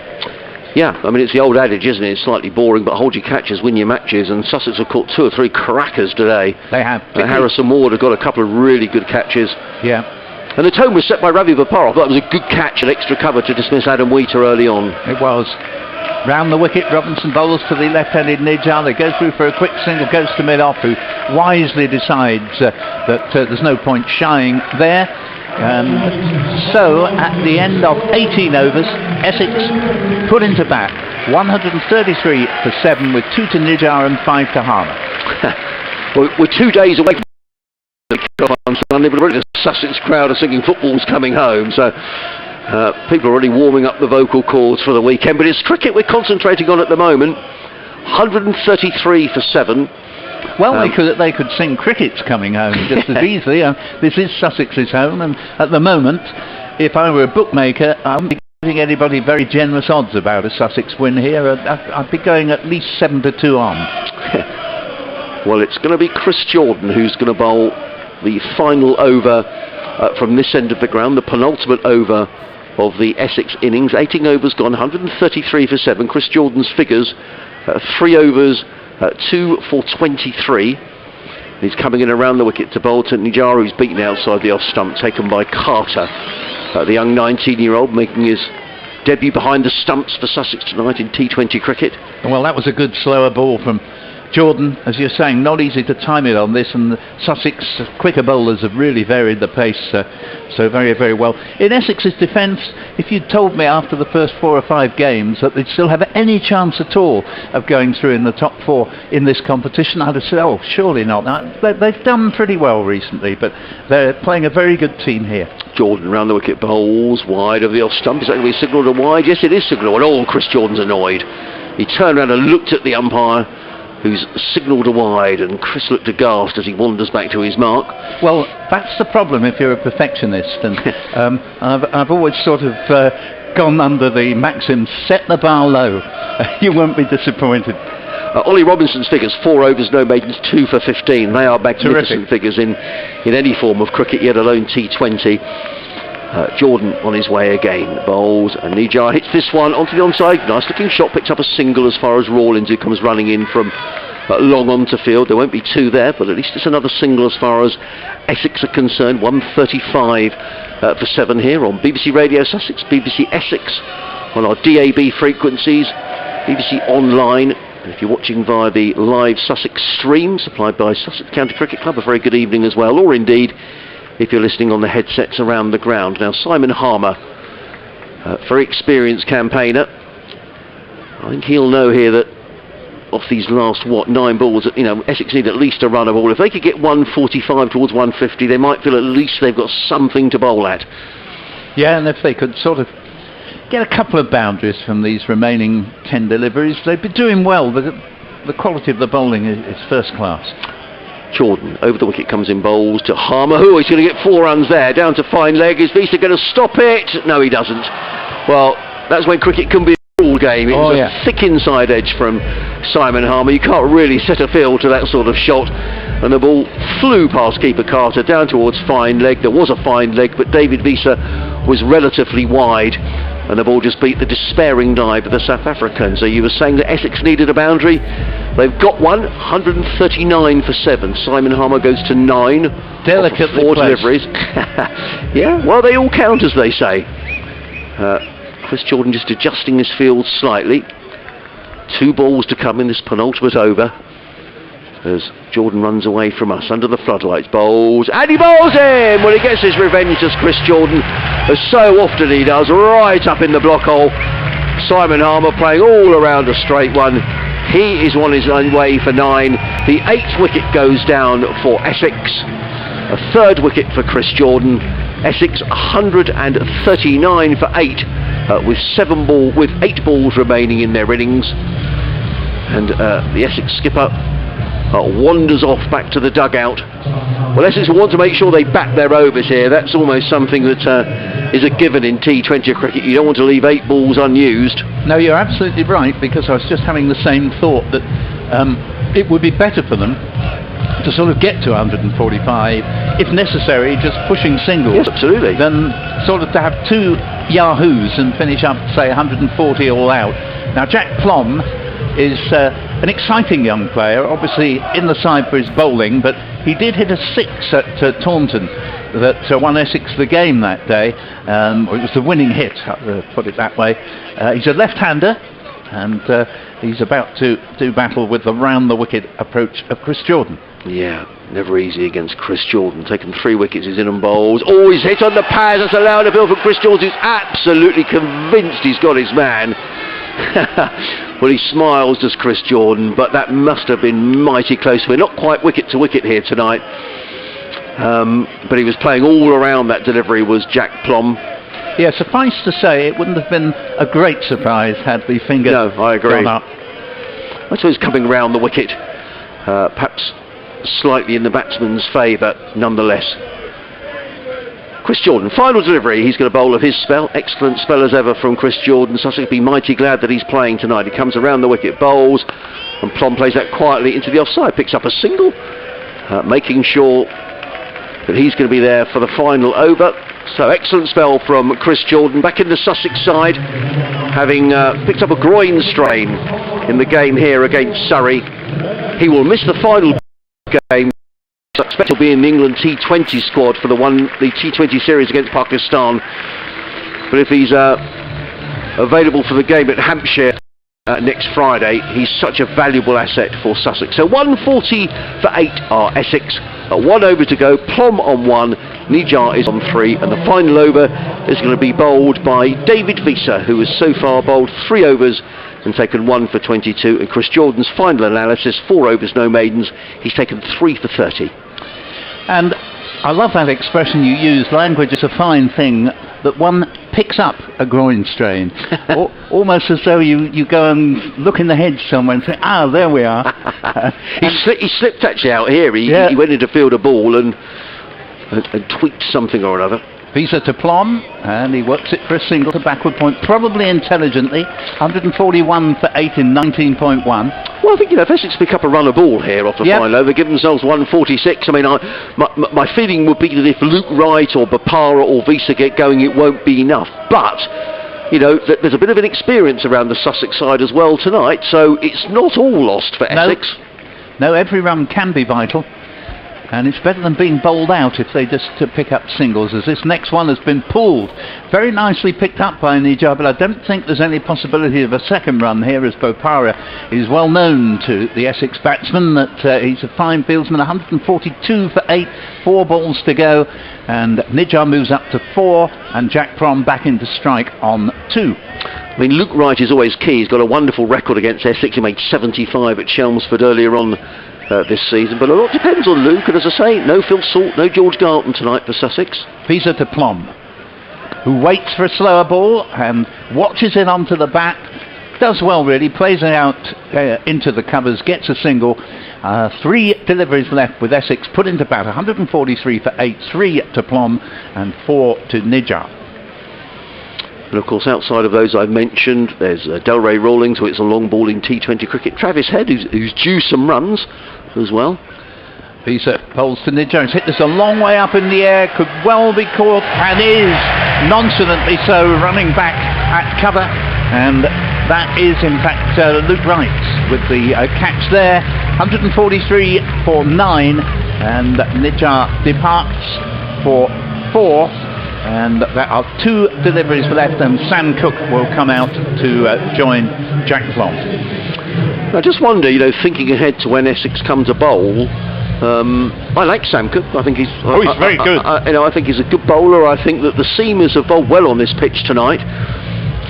Supported by Plom, Jimmy Neesham bowls as well. So, Sussex won't think this is in the bag. No, well, you never should, of course. You've got to take all opponents seriously. Absolutely. Very important for Sussex that they win the game, because I think they'll feel that if they don't get through, it'll be the weather that's been their undoing as Visa is in, bowls, and Plum plays a nice shot here. I think it'll just be a single out to deep cover. Oh, Plum wants a second run. Well, he wouldn't have got there, would he? No. Cook wasn't interested and rightly sent him back. One delivery left, single to Plum, who's played well, I think, out there, done the sensible thing and made sure that he's picked a run off the all but one of the deliveries he's faced. And so Sam Cook will face the final ball with the score 144 for 9. And Visa to bowl it from the Cromwell Road end. He's on his way now. And bowls to Cook, and Cook has a heave here, and they may just be able to think of a second. I think here. they will. It's gone out to mid-wicket, but with little pace on the ball. They have a chance of getting back for a second, and Plum dives in. Cook rather dives in. He gets 2. He finishes 2 not out. 146 for 9 in the 20 overs with Plum 4 not out, Cook 2 not out, means that Sussex require 147 to win. Yes, thank you, Paul, as the Essex players go running off to get out of their pads. So, my own feeling is, Paul, that probably Essex haven't got enough. That being said, as ever, so much depends on Luke Wright at the top of the order. No Phil Salt, no George Garton. There's still plenty of batting for Sussex. I think they'll be disappointed if they don't get these runs. But we're going to have a little breather, and we'll hand you over to Johnny Cantor, who's going to guide you through the half-time interval, as it were. Thanks very much indeed to Paul and to Adrian. So an interesting evening so far. Is it enough? 146 for 9 for the Essex Eagles. Some good catches in that innings from the Sussex fielders, and some good ground fielding as well, and a nice stumping for Carter as well. I think that'll give him a big boost. Of course, Archie Lenham has been making the headlines of late, but good to see another youngster behind the stumps doing some good work with the gloves. Robinson coming back into the action, into the side, 2 for 15 or 4 overs. What a spell that was, and I'm sure all the Sussex fans in particular will be pleased to see him bowling once again. But of course you never know. Of course you can never really judge a pitch until both sides have batted, and of course we will have Sussex's response coming up here on BBC Sussex and BBC Essex, and on the BBC Sport website as well. Let's let you get you updated with what's been happening elsewhere. Already today Gloucestershire have beaten Middlesex by 10 runs. Gloucestershire 171 for 8 off their 20 overs. Middlesex falling short, 161 for 8. So didn't quite make it there. Middlesex bottom of the South Group. Also in the South Group, Surrey taking on Kent. Kent require, let's see, 100 and so what do they require? Oh, quite a few here, 87.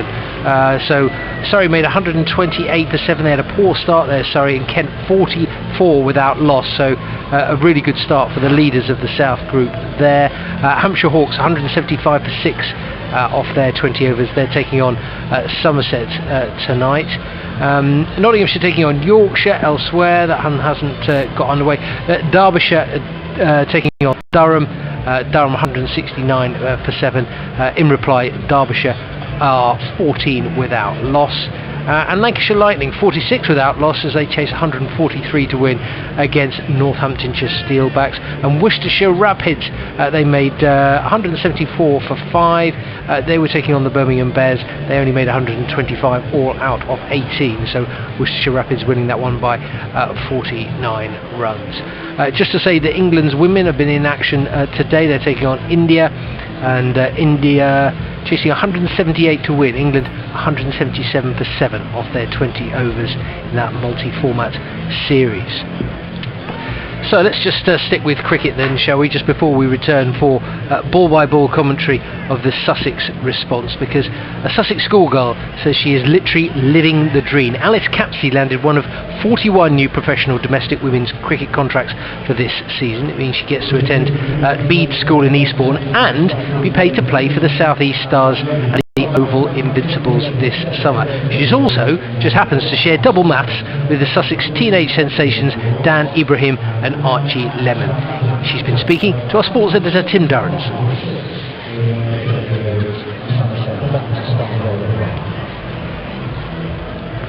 Cheers, mate. Sorry about earlier, I didn't hear you at all, so I don't know what was happening there, but I was conscious that my phone was saying, yeah, I was saying 6:50, so I was showing my phone, but we were sort of saying, oh, I can't hear anything, so, Oh, right. But maybe... Yeah. Yeah, he probably shouldn't have asked him that one question, but not to worry. Yeah. Hopefully they'll win this one. It's not a bad total, but it looks at probably 20 runs shy, I think. You working tomorrow, mate? Yeah. Is it Joe tomorrow? Oh yeah. Oh yes, you said, yeah. Probably have some pre-season friendlies starting up soon, won't we?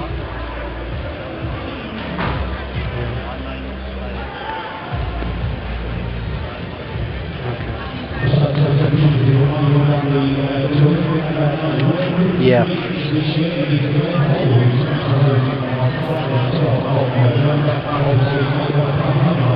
Yeah.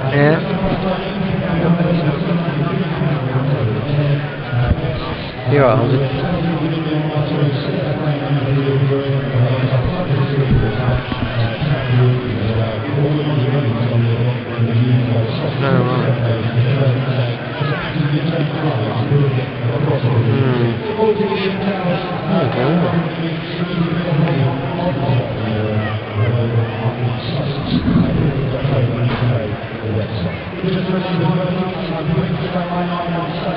What's that?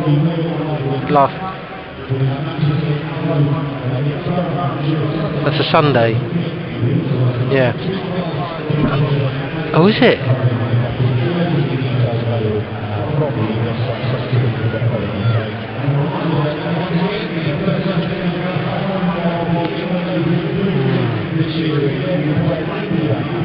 Well, there's one where you're not around, is it? Isn't there one where you're not around?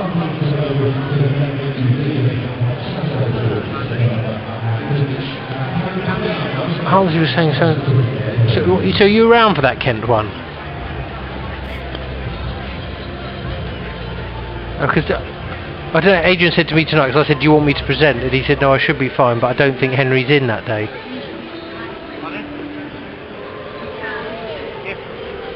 Yeah, well, it doesn't matter.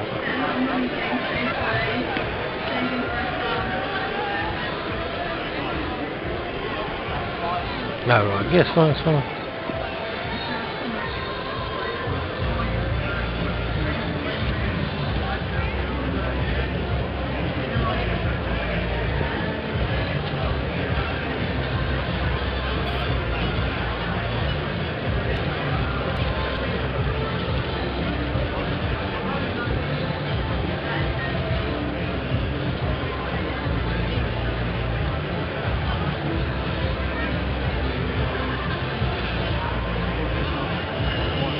Oh, is that good? Yeah, he's great value. He was doing rehearsals today, wasn't he? So he was on BBC South.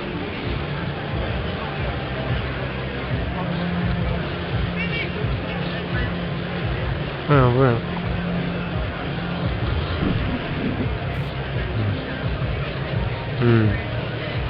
No, brilliant. Can you play a trail?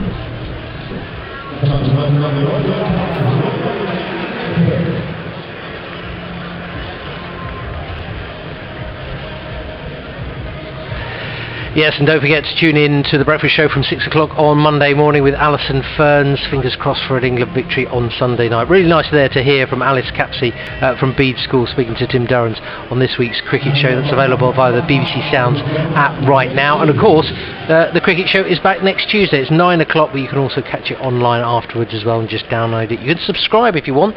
That's always an option so that you don't miss it every single week. Roundup of everything that's happening in the local leagues, as well as special topics. And don't forget, you can get in contact as well. Email us sussexsport@bbc.co.uk, perhaps as you maybe got a story that you think we should know about. Right, the Sussex response is coming up. The openers are on their way out to the middle, as are the Essex fielders. So let's take you over to our commentary team for the Sussex response here at the County Ground in Hove. It's Paul Newton and first Adrian Harms.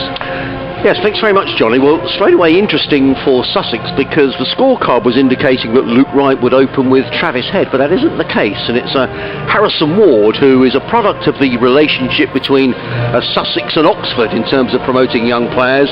It's a route where James Coles has come as well, and but Harrison Ward is going to open, which is interesting. They obviously, I mean, Travis Head hasn't been in great form, to be honest, in any form of the game, so maybe they're just keeping him down the order a little, but you just feel that Luke Wright is absolutely key here for Sussex tonight. Yeah, absolutely. He always is, I think, in these games. And I think you'll remember that game at Eastbourne, 50-over game, about 2 or 3 years ago. And Wright was going along like nobody's business, and Ravi Bopara took what I thought was the catch of the season from a thunderous smash off the back foot into the covers, and he caught it inches off the ground. Well, it's going to be Aaron Nijar who's going to open the bowling left arm spin around the wicket, comes in and bowls to Ward, who plays the first ball quietly into the covers, and there is no run. Essex are going to fight all the way here. I think this is it for them. They need to win this game. As Nijar is in again, bowls, and Ward plays straight to mid wicket, fielded by Simon Harmer, who's very quickly in from mid wicket and claps his hands. Again, there is no run. We've had slow left arm first over for both sides here. Yes, indeed, as Nijar is in again, bowls, and cut, an attempted cut by Ward through to keeper Wheater, and there is no run. And sort of immediately, 3 dot balls, it just ramps up the pressure a little, as Ward waits. Required run rate of 7.5 and over for Sussex. Nice hush around the ground as Nijar is in around the wicket, too short, and Ward pulls this one down towards fine leg. He picks up a single. He might be slightly disappointed he didn't get more on that. That really was a poor delivery, and it deserved to be hit for 4, but he didn't time it. No. Nonetheless, he's on his way. In that immortal expression, he got away with one there. It should have been 4 runs, and he's only conceded a single. Which brings Luke Wright on strike, made 75 at Chelmsford. I don't know if you were at Chelmsford that night when he made his 100 and 157 or whatever it was. It was just an amazing innings. It was, and of course beat even Graham Napier's innings of 151 or 2, I think it was, on the ground. I think that may have been even against Sussex. Yes, it was. Yeah. I mean, Sussex that night made 226 for 3. It was tremendous. Extraordinary. Anyway, they don't need that many tonight, but they need Wright to fire. As income Nijar bowls to Luke Wright, and oh, is he caught? Oh my word, that is a magnificent catch by Simon Harmer at mid-off. Well, Luke Wright was looking to drive the ball through extra cover. It wasn't quite timed as well as we'd like. Nonetheless, that's a wonderful, wonderful catch from Simon Harmer. He made ground to his left. He caught the ball left-handed, literally inches off of the ground. That is magnificent. We've spoken about catches winning matches. Luke Wright's the danger man. Sussex will need others to deliver tonight. Sussex are 1 for 1. Brilliantly described by yourself. I mean, that was just an astonishing catch. Sussex held some great catches. I'm inclined to think that one was possibly the pick of the lot, because the ball, he didn't look to have an earthly there. Simon Harmer is an amazing cricketer, but Wright will think, well, perhaps I should have just had a look at it first. But we were saying Nijar got away with one the previous delivery. I think he probably got away with another there, and that's not to take anything away from Nijar, who's had a terrific time in the T20 competition this year, but it was an astonishing catch. Well, that brings in Ravi Bopara, who will need no introduction to our listeners on BBC Radio Essex, or BBC Essex, as in comes Nijar and bowls to Bopara, plays that into the offside, picks up a single, fielded there by Paul Walter. It's the end of the opening over, and what an opening over it was from Aaron Nijar. Sussex Sharks are 2 for 1, Ward on 1, Bopara on 1. Perhaps most significantly, Luke Wright is on his way for a duck. He can't always do it, Luke Wright, and it means that others have now got to do it for Sussex. Yes, and a nice little, it won't be the only time this has happened, but both sides have opened with batsmen whose surname begins with W. So we've had Wheater and Wesley for Essex, and we've had Ward and Wright for Sussex. Very good, Paul. I'm impressed. Well, I've got to find something to... Well, you did.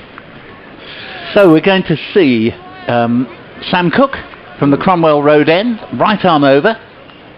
I'm pleased to say Ravi Bopara batting up the order because Sussex needs some experience. Yeah, that's right. So Cook is in to bowl to his former teammate, who's worked this one away with his usual air of casual assurance that Bopara affects, and the single down to sort of shortish fine leg, and 3 for 1 Sussex after 1.1. Yes, I mean he's been batting in various positions in the order, but I feel he would have batted 3 anyway. But particularly losing Luke Wright, you've got a young batsman in Harrison Ward out there. Delray Rawlings to come in next, I would imagine. So I think it's important Bopara is out there. Cook is in, bowls to Ward, and Ward's hit it a long way up in the air. I think he's got enough on this. It's cleared. Tenduscarter racing back towards long off and goes for 4. 7 for 1, and Ward has 5. Yeah, and above the authentic shot, the mid-off is up inside the circle. It was short. Yep. He was able just to hammer and that'll make him feel it. I'm not sure he actually intended it to go there, but nonetheless, it was a wide delivery. It was too short, and he was able to club the ball away. So he'll feel a lot better for that. Cook to bowl 2. The left-handed Ward again. There's a slip in, Simon Harmer. And that ball's been nicely played, but straight to backward point. Jimmy Neesham, and there is no run there. He almost throws the ball down to Tenduscarter over his head, but Tenduscarter, even at the age of 41, is still as quick as anybody in the Essex side. In his younger years, he was absolutely phenomenal with his speed over the ground, and he's still very fit. 7 for 1 in 1.3. Target is 147. Cook is in. Bowls, and that ball's been mistimed, but they can get through for a single. It was in the air, but nowhere near to being a catch, and there's a danger of an overthrow, as it was a rather poor throw from Tenduscarter there, which didn't please Wheater all that much. But 8 for 1 with a single in 1.4. Yeah, and we did discuss during commentary during the Essex innings that it did seem difficult for the batsman to time the ball, and I think that's being brought out here. I mean, with Harrison Moore with that particular shot. So this is not a gimme for Sussex by any manner of means. Cook's in again from the Cromwell Road end, bowls, and sensibly just defended on this occasion by Bopara. There's no run there. Score remaining at 8 for 1 in 1.5. You could almost frame a description here, I think, that the harder you try to hit it, the less likely you are to time it well. And therefore, the players who just wait a fraction of a second and let the ball come onto the bat, I think are going to end up looking the most impressive. Yeah, I would agree. But you want your big players to come to the party on a night like tonight. Sussex maybe have that in Ravi Bopara. Cook's in, bowls to Bopara, and 4 runs here as he's worked the ball past short fine leg from where there is no retrieving it, and score goes to 12 for 1.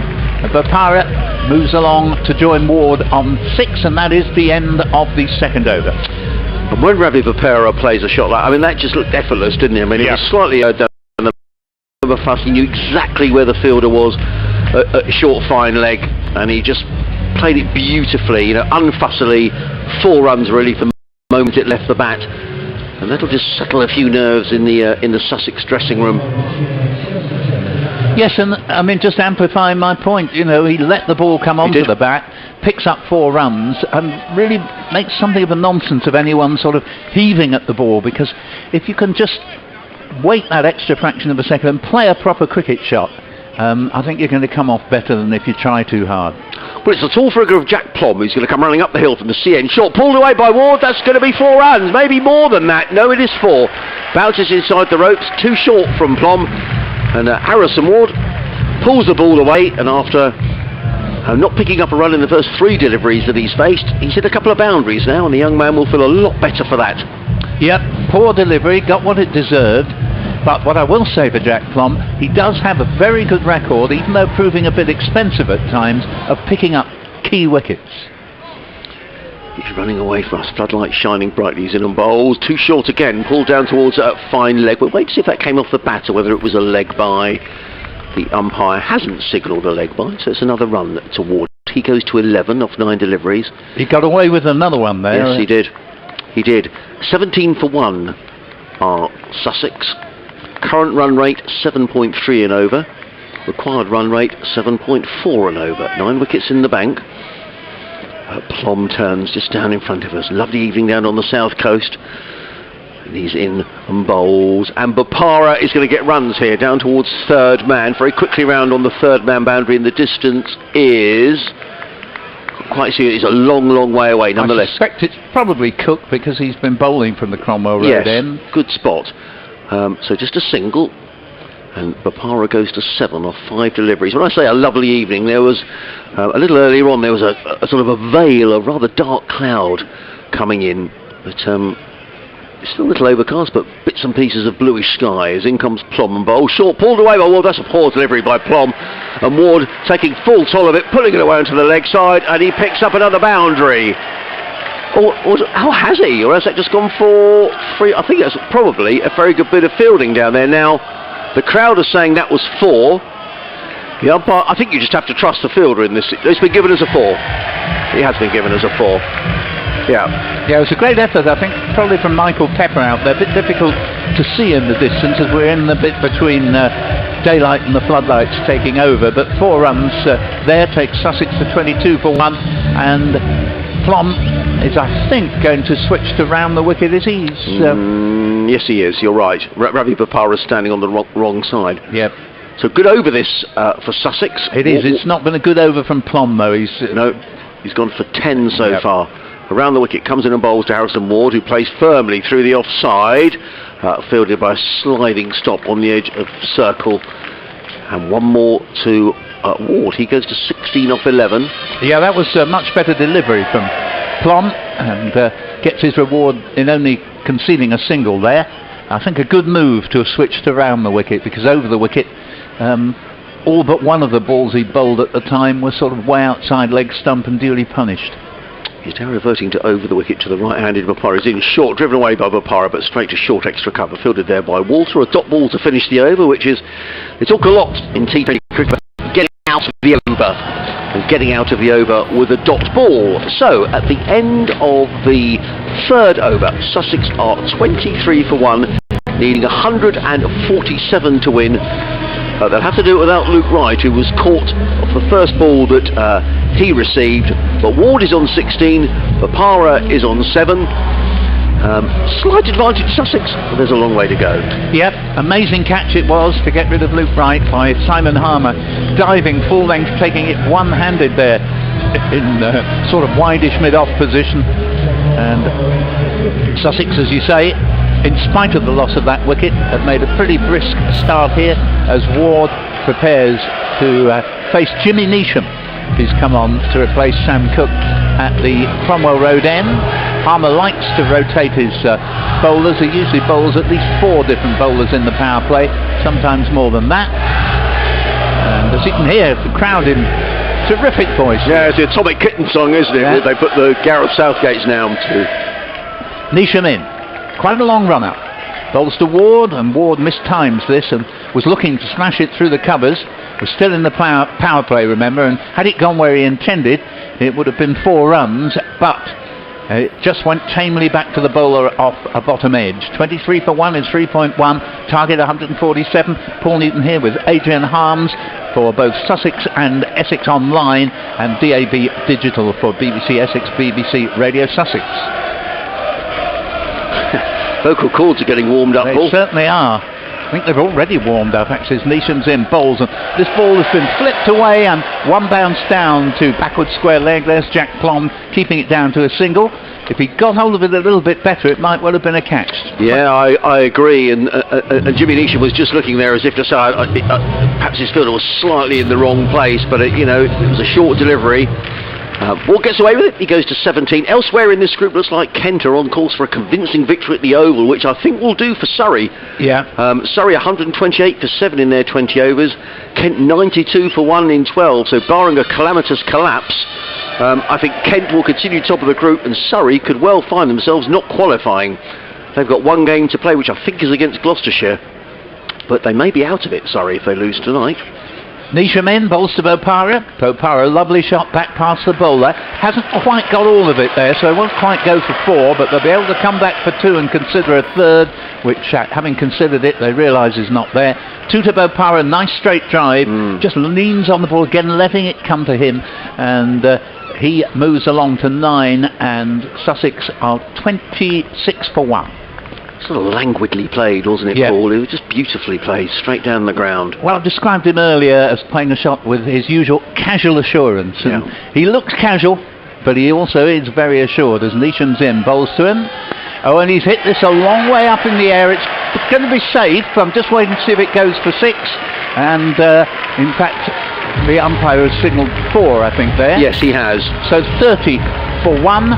And nice pick-up from Bopara there, even though he didn't hit it as far as he would have perhaps intended. He's got 13 not out, Ward 17 not out, and they've got all the 30 runs between them after Luke Wright was out the first ball he'd faced. Good recovery though from Sussex, needing only 147 to win. Neesham is in, bowls to Bopara, slower ball, but Bopara is up to that, waits for it, just lets the ball hit the bat as he turns the blade and plays it behind square on the leg side. Michael Pepper comes in to do the fielding. Michael Pepper is a brilliant fieldsman, actually caught 3 catches, one of which was absolutely outstanding and another of the 3 pretty good. The third one was fairly average, but 31 for 1 on the board, and Bopara moves along to 14. Yes, he made 56 not out against Hampshire in a 9-wicket win in the second match of this campaign, Ravi Bopara. As Neesham bowls to the left-handed Ward. Ward has hit this. It's in the air, but I think going to land safely. On the other hand, Jack Plum does well to get round the deep backward square leg boundary, keep it down to a single. And after 4 overs, Sussex, despite losing Wright first 4 for a terrific breakthrough for Essex, as they have only 146 to defend, but Sussex have recovered well to be 32 for 1 with 18 to Ward and 14 to Bopara. Yeah, I think it's true to say, despite that 56 that Ravi Bopara made, Phil Salt was going like a train that day. He made 72. In the games I've seen, Ravi Bopara hasn't really played a match-winning innings. Not an innings when he's under real pressure. And I think tonight, with Luke Wright gone, with Phil Salt not in the side, George Garton unavailable tonight with the COVID problems that England have had, there's a big responsibility on Ravi Bopara, and you know, as I say, you want your big players to come up trumps on the big occasion. And Sussex will be hoping that's the case tonight. Anyway, in comes Sam Cook running in bowls, driven to mid-off, not far short of was that Kosi who fielded that ball at mid-off? Kushi. Yep. So, just for a moment, he thought he might be in business. Yes, I agree. It was one of those, was it, when he thought, "Oh, I wonder whether he might go for that." But it pitched short, and it wasn't a chance. Cook back to the edge of the 30-yard circle, running into bowl to the young Sussex left-hander Harrison Ward. He's in and bowls and short, and that's going to be 4 runs. Well, that's what you get in T20 cricket. It was short. Ward went to pull the ball away over mid-wicket. Big top edge, flew over the top of the keeper, and away for 4 runs. And that's pleased the Sussex public. Yeah, I think, just as we said that when Essex were batting, they did better playing orthodox shots than going for sort of oblique ploys. I'd say the same with the bowling. I think they've bowled too many short deliveries here already. Cook on his way. Around the wicket, comes in and bowls to Ward, who struck on the pad. There's a loud appeal. The ball runs to backward point. Ward was just a little slow setting off, but he's got home safely enough. Ravi Bopara instantly recognising that there was a single on offer there, a leg by, and Sussex go to 37 for 1. And I mean, just illustrating my point there, Cook has pitched that one up and had the batsman in quite a lot of trouble there. Worth an appeal. I suspect it was turned down because it, in the umpire's opinion, and probably rightly so, it was just going to miss leg stump. Cook runs away from us, number 16 on his back, bowls to Bopara. Bopara's hit on the pad. There was a stifled appeal. Throw comes in, hits the stumps. That was a terrific bit of fielding at backward point. But Ward was safely home. Throw come in there from Jimmy Neesham. That was a terrific bit of fielding. It was. But as I say, Ward was home. It's another leg by. 38 for 1. Sussex going along at 8.1 and over. They need to score at 7.1 and over. And I'll tell you what, I think the crowd are getting their money's worth tonight, because we've seen some wonderful fielding and some really interesting cricket. Yes, we have. We really have. We've seen some brilliant catches. I think Harmer's would be the best, diving away to catch Luke Wright at mid-off. It really was an extraordinary catch, particularly when you think how important that was for Essex to have any chance. Cook around the wicket bowls, right up in the block hole, driven away by Ward, straight to extra cover, fielded there by Ryan Tender-Scarter. And there is no run. Just to give you an idea, Duckworth Lewis at the moment is showing 32 on the scoreboard. It's always an indication of how a run chase is going. Sussex 38 for 1, so Sussex with their noses in front, but that's about all at the moment. Well, that's right, and of course, if a wicket suddenly goes down, it changes the whole dynamic. It does. Cook bustles away from us, in and bowls to Ward, who plays straight back down the onside of the track. Cook fields off his own bowling, finishing the over with a couple of dot balls, does Sam Cook. So, the end of the over of this Sussex reply, and Sussex are 38 for 1. Ward on 22, Bopara on 14. You're listening to live cricket here on BBC BBC Radio Sussex on DAB and digital. You may be watching via the live stream, and I think we'll have a bit of football's coming home. Yes, well, mainly a good over that from Cook.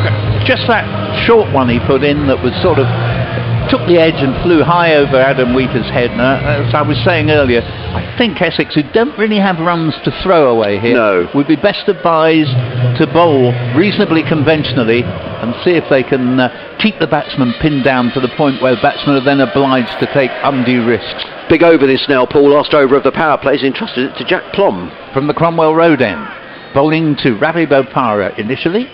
Bopara has hit this, well brilliantly fielded by Sam Cook at backward point. He shies, and there was in danger of an overthrow there, and it's well backed up by Aaron Nijjar, who's a fine fieldsman, and sends in his usual good return there. So 38 for 1 remains the score. That was brilliant, wasn't it? I mean, there has been some exceptional fielding. The quality of the fielding, I think, around cricket brought about by T20, it's improved the standard immeasurably. I mean, that was excellent. I mean, it's expected of pretty well every player to be an athlete out there. Yeah, and actually, it was a brilliant stop. No one sort of, it was sort of well done, but expected. Yes, no, that's right. And here comes Plom again. And bowls to Bopara, and Bopara's hit this in the air. It wasn't far away from being a catch to Nijjar, but he just got enough on it, going out to the mid-wicket boundary. It'd probably just be pegged back short of going for 4. Oh, there could be a run out here. And Bopara, in fact... Oh, there is a run out. Yes, there is. There's a run out. That's a really bad error. And I'm afraid Bopara has run out. He has run him out. Ward there, Harrison Ward, who pointedly doesn't actually look back at Bopara yet, but that is a wicket to nothing really. Ward run out for 22. It was Bopara who hit the ball to deep mid-wicket, and he could see that he could get back Bopara for a third run there, but what he didn't count on is that Ward, whose call it wasn't, had in a sense to stay in the crease until called, and there wasn't time for Ward, setting off later than Bopara, to have much chance of getting back for the third. And it's one of those classic occasions, Adrian, where a batsman, he sees he can make it, but doesn't take into account whether his partner can. No, I think you're absolutely right, Paul. I think Bopara's run him out. I think it was a poor decision. And Paul Harrison Ward was absolutely stranded. He had no chance at all, and a wicket out of nothing. I mean, it's strange how games of cricket change, Paul. I mean, that was pulled away. You think, oh, that's maybe going for a boundary. Then it goes for 2, and all of a sudden you're opening batsman. And I feel sorry for Harrison Ward because he had absolutely no chance whatsoever. So, brings in Travis Head, who's been short of runs for Sussex. And as I said earlier on, these are the matches when your big players have to stand up and be counted, and there's 2 of them out there now, and Sussex will be hoping that these 2, with Luke Wright already out, Phil Salt not in the side, that these 2 can carry Sussex a good way towards victory. Yes, absolutely, and what Bopara mustn't do is now lose his wicket to compound the felony of having run out his partner Harrison Ward. So here's the first ball faced by Travis Head, and it's played a shade edgily but perfectly safely down to third man. Tom Wesley to get a single, 41 for 2, and we're in the last over of the power play and we're halfway through it. Yeah, interesting change. I mean, Delray Rawlins can bat sort of anywhere really in the top 6 or 7, but he likes to go after the bowling. I just wonder whether that was a change slightly in the order. We're still in the power play. Give Delray maybe a chance to play some shots a little later. I suspect that's why Travis Head has come in. Plom is in, bowls and ball smashed away, probably going to go for 4, and indeed has done, and he certainly didn't hold back there, and the score goes along to 45 for 2. Bopara on to 20, and Head has won. Well, as I said earlier, apart from the 56 not out here against Hampshire in the second match of the competition, Bopara hasn't really played a match-winning innings for Sussex, and could this be the night? And no greater incentive than against his former county. No, that's right. And that was beautifully picked up, and it was his first step towards atonement for running his partner out. As here's the next ball, and that's beautifully played. That'll be 4 more, and a terrific attempt to stop him on the boundary, yet fails, and scored a 49 for 2, 48 for 2, and no, in fact it is 49 for 2, my apologies. And we're in the last over of the power play, and you can't really blame Jack Plom. The batsmen are going to go for deliveries in this final over of the power play, but it did just invite Bopara. Gave him just enough width to play that beautifully off the back foot through the covers. Yeah, I mean, he'd been relatively expensive in his first over, hadn't he, Jack Plom? I was a little surprised to see him bowl the final. It's such a crucial over, the 6th over in T20. That's right. As here he comes again, bowls to Bopara. Slower ball, that's well bowled, but Bopara is well up to it and just watches that one onto his bat and returns it whence it came. So a dot ball to end the over, and after the power play, or at the end of the power play, Sussex are 49 for 2, and they require a further 98 in the remaining 14 overs at exactly 7-0. Well, at the same stage, Essex were 47 for 1. Yeah. So it's kind of even Stevens. Sussex with an extra wicket down, but they'll really be looking to these two experienced players to get them well within sight of this Essex score. Now, Jimmy Neesham is coming into the attack from the C end of the ground. If you're just joining us, a very good evening.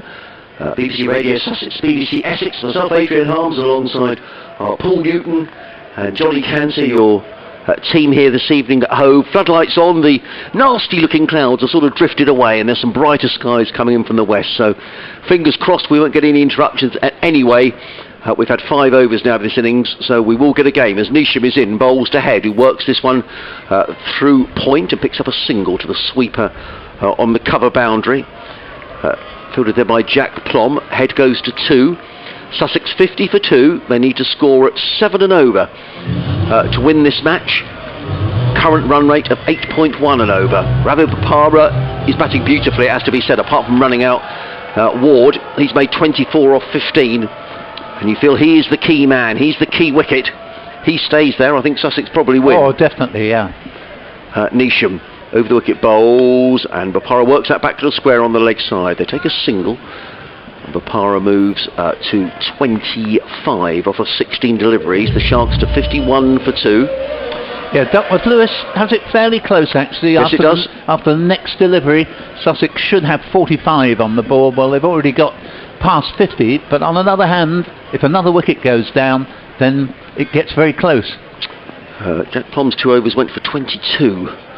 As Neesham runs away from us, comes into bowl to the left-handed Travis Head, bowls, and Head with a play and a miss outside of the off stump, and there is no run. Travis Head looks towards the umpire, but that was never a wide. Actually, that's scoreboard, the clock tower scoreboard, Paul. We see all sorts of scoreboards around the country. Johnny and I were down in Cardiff last week, and it was quite difficult to pick, but pretty much everything you need. I'm not sort of rose-tinted glasses here with Sussex, but pretty much everything you need is on that scoreboard. That's right. There's not all that much, but everything you need is there. It's very good. Neesham around the wicket bowls, and Head is playing that aerially down to third man. I'm not entirely sure he intended it to go there. He takes a single to Travis Head. He goes to 3, the total to 52 for 2. Where I do give him credit, he was starting off as though he was going to try and welly that, and if he had done, he might well have been caught at third man, but he cleverly saw that would be a mistake and just took the pace off the shot, so it landed only halfway towards third man. Kent have hammered Surrey at the Oval in this group, which, as I said, I think might well do for Surrey's chances of qualification, as in comes Neesham over the wicket bowls to Bopara. Oh, that kept a little low outside of the off stump. This is a good over from Jimmy Neesham. He's just conceded the 3 runs. Surrey just making 128 for 7. The Kent Spitfires getting there for the loss of 1 wicket in 15.3 overs. So in T20 cricket, their run rate, that's a hammering, isn't it? It is. Just talking of this game, we've got to remember Ollie Robinson in the power play bowled 2 overs for just 3 runs, and those figures are pretty large over this game at the moment. Neesham, number 50 on the back of his yellow shirt, runs away from us, comes in and bowls to Papara, who pulls that onto the leg side. Just a single down to fine leg. A good over from Neesham, in which he's just conceded 4 singles. So the Sharks here, 53 for 2, head on 3, Papara on 26. Luke Wright and Harrison Ward, the men back in the pavilion. Caught a brilliant catch by Simon Harmer without scoring. Ward run out for 22. So that is the end of the 7th over.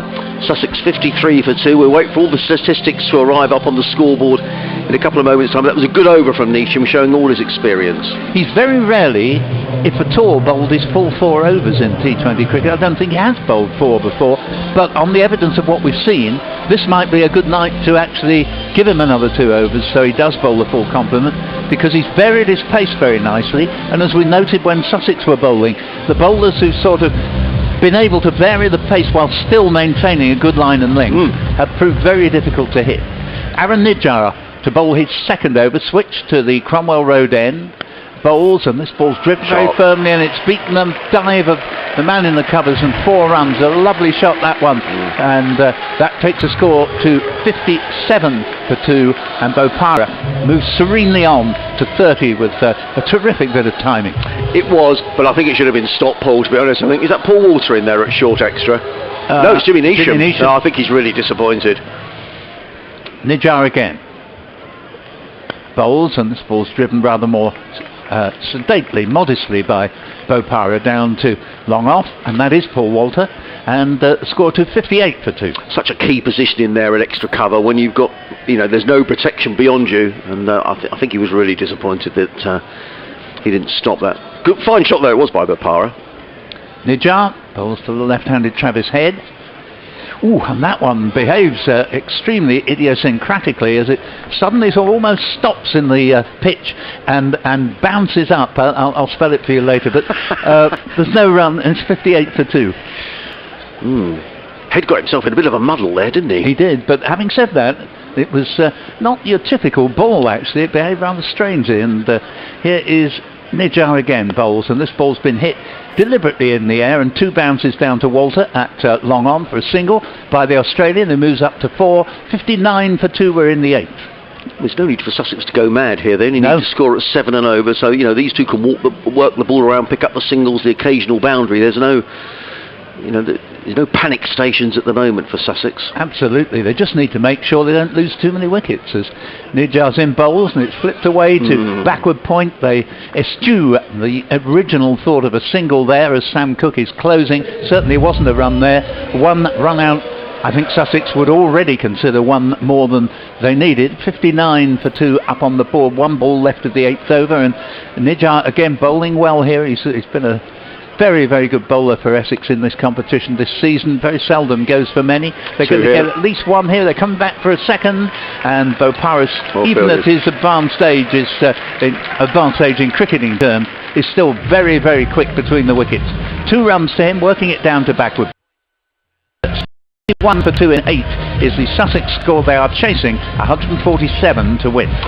Well, I would say this is now the key stage of the match. I wondered when Simon Harmer would come on to bowl, and he's going to bowl now. He's not going to hold himself back any longer. You'd imagine he'll bowl straight, and this is, as I say, I think if Sussex can get through without losing wickets to Simon Harmer, they've got a very good chance of winning this match. But he's such a good bowler.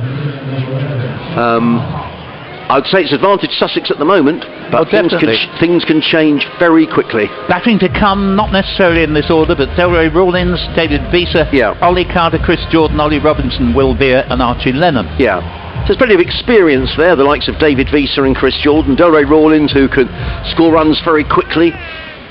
So here we go, Simon Harmer into the attack, 61 for 2, right arm around the wicket, bowls to Travis Head, who works that one nicely through the covers, just picks up a single to Jack Plom, who comes running in from under the clock tower scoreboard, throws on the bounce to Wheater, 62 for 2, Head on 5, Papara on 33, Sussex needing to score at 7.2 and over, currently going along at 7.6 and over.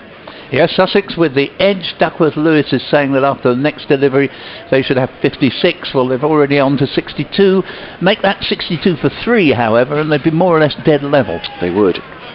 Simon Harmer taking great care here in setting his field. The off-spinner, and Bapara equally making sure he knows where all those fielders are as Harmer is in and bowls, and Bapara that's down the leg side and a wide conceded, and Harmer's furious with himself. Sussex get an extra run and an extra ball, 63 for 2. You'll have a plan in mind here, Simon Harmer. Been a few wides in this game. Harmer again in and bowls, and Bapara works that one on the leg side, picks up a single. Simon Harmer, who would have been in the same side as Ravi Bapara when Essex won this trophy 2 years ago. Not only in the same side, but batting together when Harmer hit the final delivery for a winning 4. There we are. In comes Harmer again, bowls to Travis Head. Head down the wicket and he's stumped. He's on his way, is Travis Head. Well, we said this was the key bit of bowling. And Travis Head, who, let's be honest, has had a pretty miserable time here at Sussex since he arrived in South Australia, dancing down the wicket. Never an advisable thing to do to Simon Harmer. Is whipped off the bows as Adam Wheater. Head is on his way for 5. And you just feel that might open the door slightly here for Essex. David Visa is coming in next to Tall South Africa, another man with great experience, but this game is back in the melting pot. Yes, to a certain extent it is. I still think Essex have got to near as damn it bowl Sussex out in order to win the game. If Sussex keep their heads and make sure they don't lose wickets, and Bopara's pretty good at keeping his head, then I find it difficult to think that they won't get over the line here, because they've quite a bit of decent batting to come. But that, I'm afraid, was a case, you'll forgive me for an appalling pun there, but a case of Head losing his head. Yeah, I'd agree. Because he charged down the wicket, and I'd say the same actually about, for me, Essex's best batsman on the day. Didn't get the highest score, but I thought Michael Pepper played tremendously well before Head gave the spinner the charge and was stumped, and I think Head has failed to learn from Pepper's example. You don't really need to take that risk. No. Well, the new man in David Visa is very capable of winning a match on his own. The problem is with Sussex having lost 5 games, he's had very little opportunity in the middle with the batters, David Visa. Maybe tonight's the night for him as Harmer comes in and bowls to Visa, who looks to play that one on the leg side. These two will know each other. Yeah. Harmer and Visa. Well, he's a terrific hitter of a cricket ball. He is, and you know, once David Visa on Finals Day 2018, I was there with Johnny, who's with us tonight, and David Visa, probably the biggest six we've seen virtually out the ground at Edgbaston. It was magnificent stuff. In comes Harmer again, bowls, and Visa plays quietly. There's a good bit of fielding in there at short extra cover by, I think that's Nisham. Yep. Making up for that 4 in the previous over, 64 for 3. Harmer is just such a dangerous customer. Comes in and bowls to Visa. He hits him on the 5-pad. The ball bounces down. Throw from Wheater misses the stumps, but I think Bapara was probably home. And it's the end of that over from Simon Harmer, an over in which he took a wicket. He conceded 2 runs. We said he was the danger man. So proved 65 for 3 at the end of the 9th over. Current run rate 7.2, run rate required 7.5. Duckworth Lewis 65. This is as close as you like, Paul.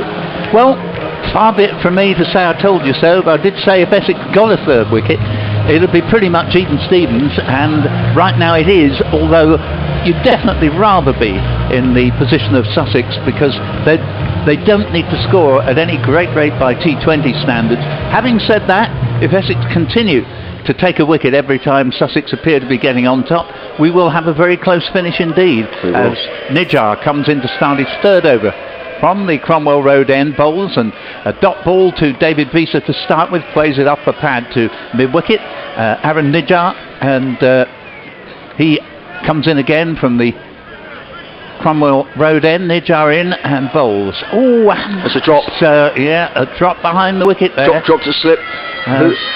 That one took the edge. It's Simon Harmer as well. Yeah, I know. A very rare event to see him drop one.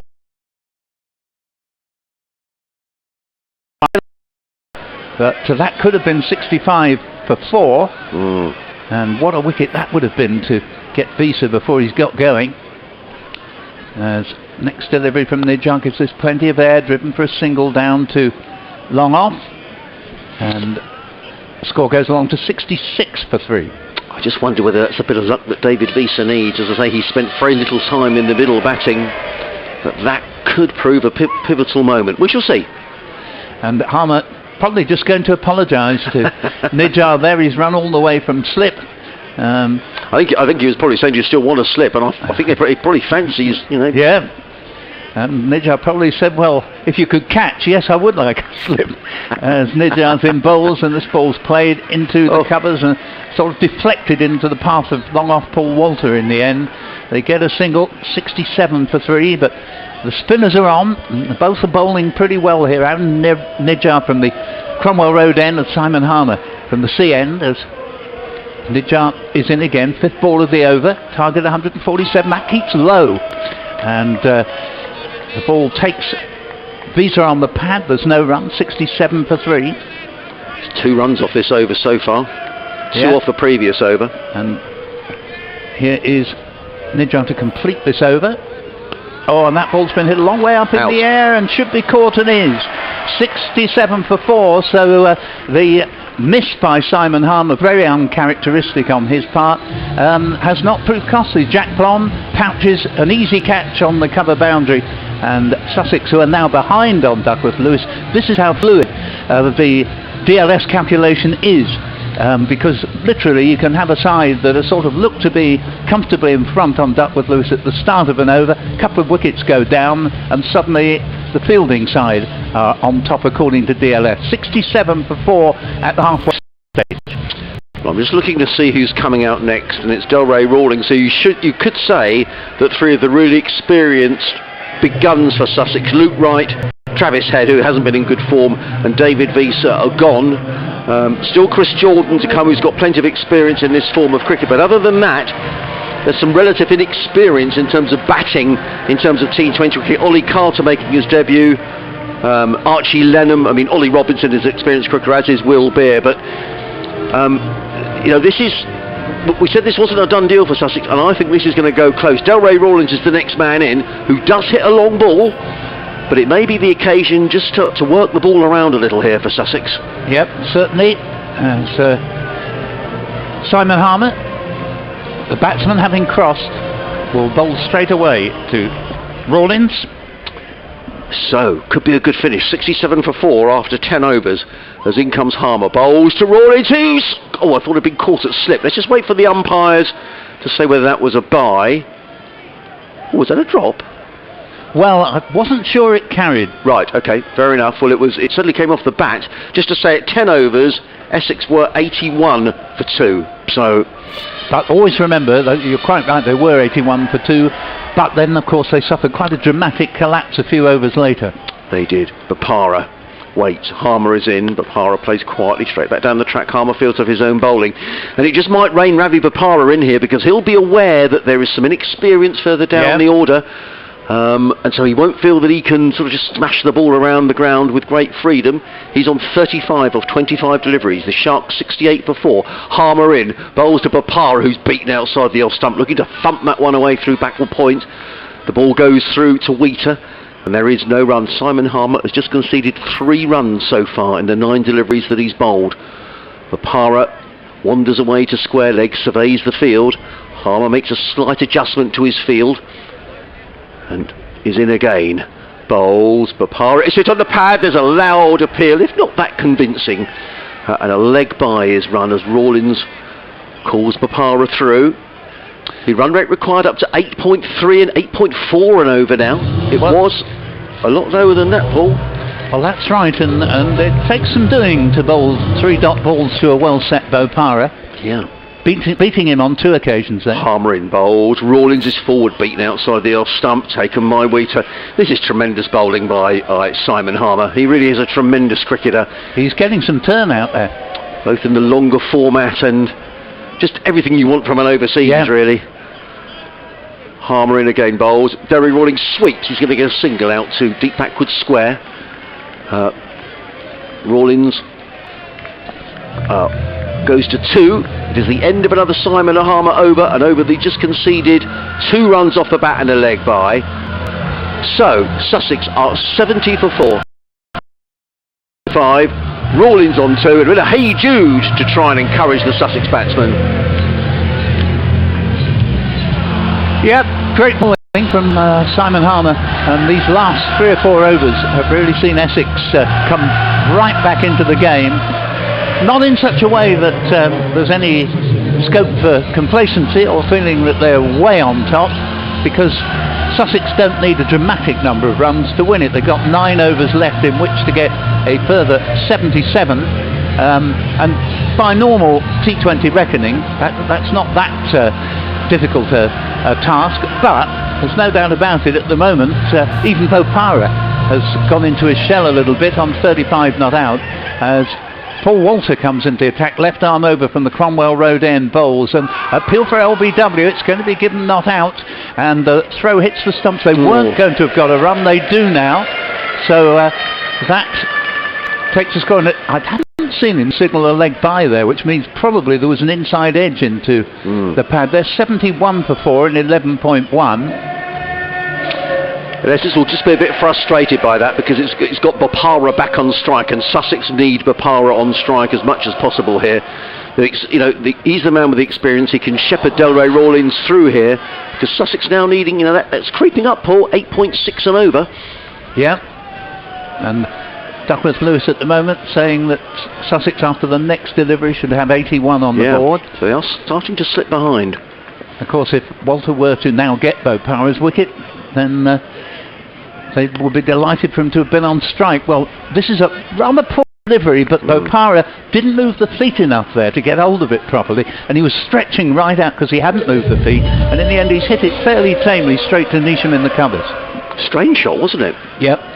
Because actually, once he's passed that extra cover, it's 4 runs. But as I say, he just didn't move the feet enough. Walter coming round the wicket to Bopara. Bowls, when he pulled against the line here, they go for a very well judged leg by, and well, having said that, again I haven't seen the signal from the umpire. No, maybe got a bit. I've not seen Paul Walter bowl an awful lot, but it looks to me like he's taking a lot of pace off here, Paul. You're right, that's what he tries to do. 72 for 4, that was a run to Bopara. Difficult because we're masked by the batsman, but clearly he must have just edged that into his pad. Bopara on 36, he has 50% of Sussex's runs. Walter back to over the wicket to the left-hander, and Rawlings is again just waiting to see if there was a bat on that or taken on the pad, and it is a leg by, and the score to 73 for 4 in the 12th over. Essex will be very happy though if Sussex are unable to score more than a single off any delivery, which has been the way of it for the last 3 or 4 overs. Well, required run rate is nearly 9 and over now, Paul. It's up to 8.9. Sussex currently scoring at 6.3 and over. Fine effort this by the Essex bowlers, as Walter is in bowls. It's a good delivery. They're going to get a single as Bopara laconically runs it down to Cook, coming off the third man boundary, but just the single, and the score along to 74 for 4, target 147, and with that single Sussex are past halfway.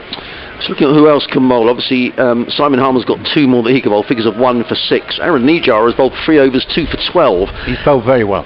They may not bring him back on with Delray Rawlings batting. We shall see. Walter's in, bowls to Rawlings, tucks the way off the pads, gets a single down to Aaron Nijar, who as well as bowling very well is a fine fieldsman. 75 for 4 at the end of that over, and no bad over that. Say that's his first over. 5 runs came from it, one of them a leg by, and 72 further runs are required from the last 8 overs. Yeah, and that will tell you it's 9 and over. So Essex will certainly feel that they're in with a shout here. It looks like Simon Harmer. Oh no, he's taking himself. Now this is interesting. It looks like Jack Plom, who was expensive in his 2 overs. He's bowled 2 overs, no wicket for 22. Is coming back into the attack. Now you said he has a habit of taking important wickets. What's important for Essex here, that he bowls tightly, and I just wonder whether this might be the signal that Delray Rawlings, because he's hitting to the short end, whether he might feel that certainly if he pitches the ball up, Rawlings will go after him. Yeah, no, it's a key moment, as you rightly say. A bold decision by Simon Harmer, but he's seen Jack Plom deliver the goods for him on several occasions, so that's why he's put his faith in him.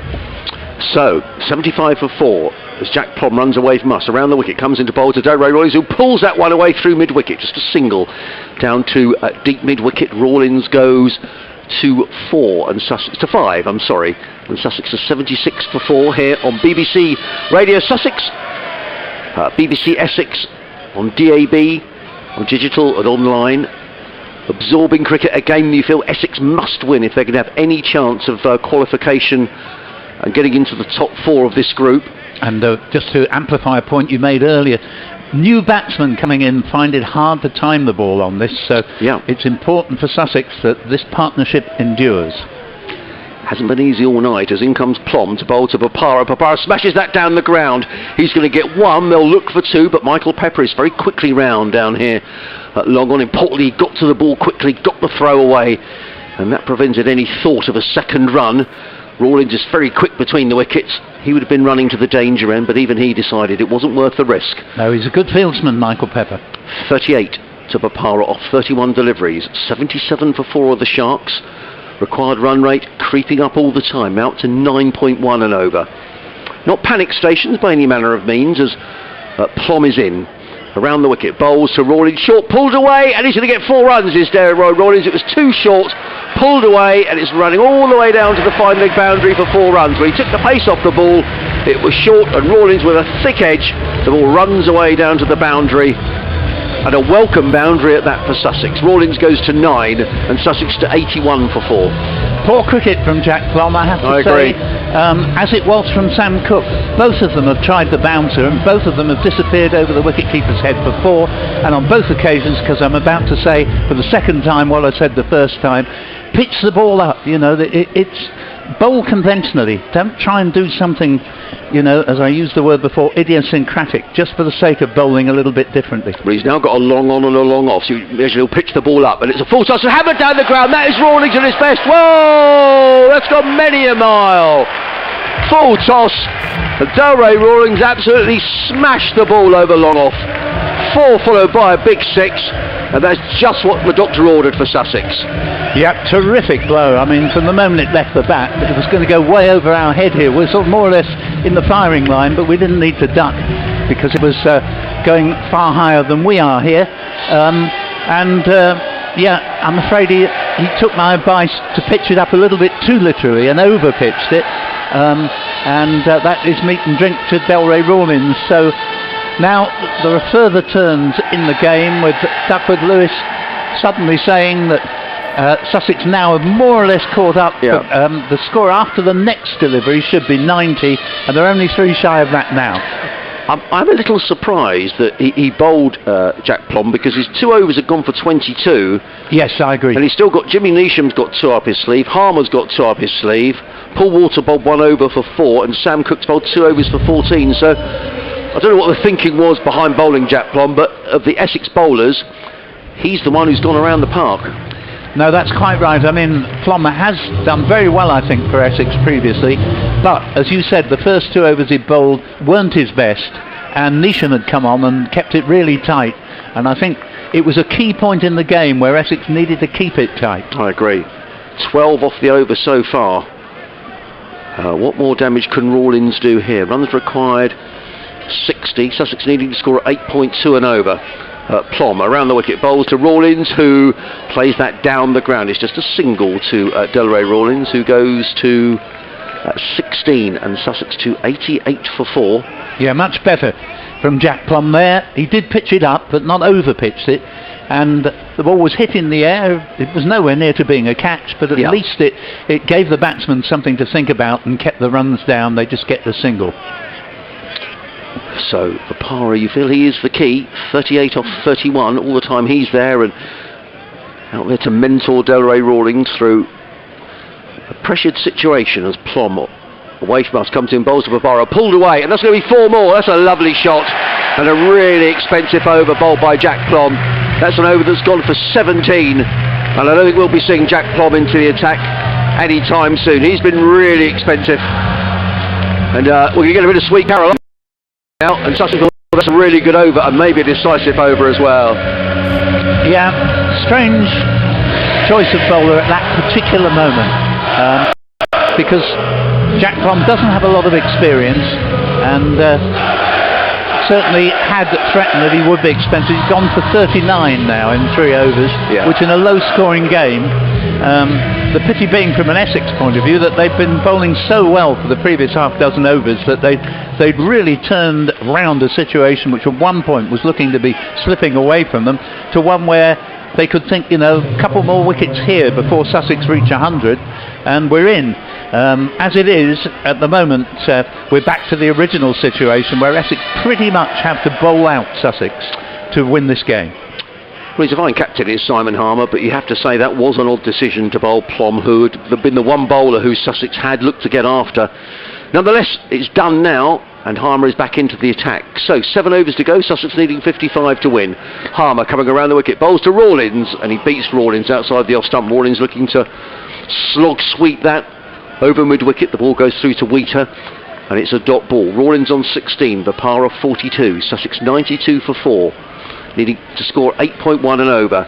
Harmer in again, bowls, Rawlings drives firmly straight to extra cover. Another dot ball. Well, certainly much more of a test with Harmer, as you'd expect. I mean, he's an experienced world-class spinner. Yep. He comes in again. Around the wicket, bowls to Rawlins, and Rawlins looking to make room, looking to thump that one away on the offside. Again, the ball goes through to Wheater, 3 dot balls in a row. Rawlins looks frustrated, and this is good to see from Bopara, who's coming down the wicket. He's probably saying to Delray Rawlins, don't panic. You know, we need 55, 8.5 and over. It just looks a different game as Harmer in again, bowls to Rawlins, and Rawlins just works this one into mid-wicket, picks up a single. That's good cricket. It's keeping the scoreboard ticking over. Rawlins to 17 off 14 deliveries, 93 for 4. Simon Harmer's just conceded the 1 run in this over. He's only conceded 7 runs in the 16 balls that he's bowled so far. No, it's been excellent. Even switching ends, he's still on top of the batsman, and certainly Rawlins would have been hoping to add to his laurels from the previous over. Yeah, Harmer again. In and bowls, and Bopara works out on the leg side. Again, it'll just be a single, and I'm sure that Bopara is saying here to Rawlins, look, he can only bowl this over and one more as the throw comes in, and that's going to be always annoyed Simon Harmer. The throw came in, it hit the stumps, and Sussex went through for an overthrow. That's the second time that's happened, actually, that a throw is direct hit and goes for the overthrow. 95 for 4 now. Bopara to 44. Harmer looks disappointed at the far end. Runs required 52. Sussex needing to score 8.4 and over. In comes Harmer, bowls to Bopara, who displaces straight back down the track.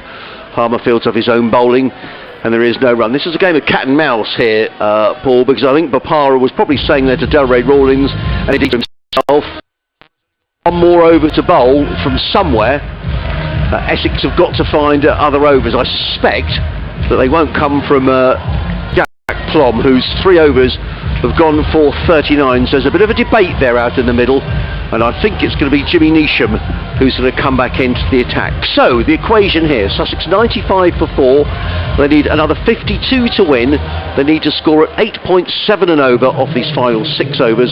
Bopara on 44, Rawlins is on 17. I think Sussex have got their noses in front, but only just. No, that's well described, and Neesham certainly bowled well in his earlier over, and I think perhaps he bowled 2, did he? Originally? Yes, he bowled 2 overs, 0 for 13. Yeah, which is a pretty fair effort. Obviously not as economical as the 2 spinners, Nijar and Harmer.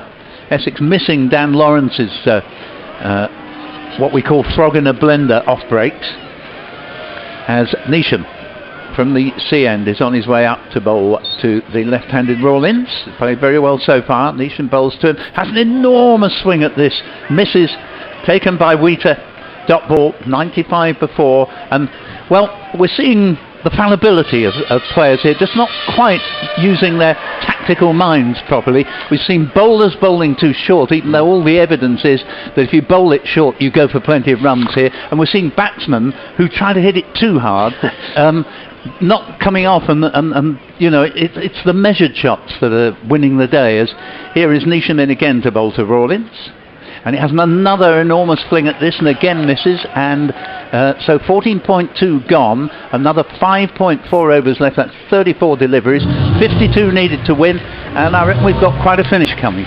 Well, the runs required up to 9.2 and over. Jimmy Neesham is coming around the wicket now to Delray Rawlins, and he's bringing up his fine leg inside the circle, and the long off is going out. We've already seen Delray hit one huge six down to this end of the ground. He loves hitting the ball straight and hard, does Delray Rawlins. Harmer down beneath us as this next one is clubbed away towards mid-wicket, and just I think going to be the single. Paul Walter, the man on duty there at long on. It's good in the field, Paul Walter, and the score goes to 96 for 4 in 14.3, target 147. It's tight, isn't it? Thrilling finish in prospect. Well, there's real pressure around this. As we said umpteen times tonight, you know, Essex need to win this. And Sussex will feel if they can win, they've got 1 foot in the quarter-finals. If they lose here, they're probably going to have to win both of their remaining games. Neesham comes in again, bolts to Bopara. Bopara's hit this a long way in the air and judged the field well.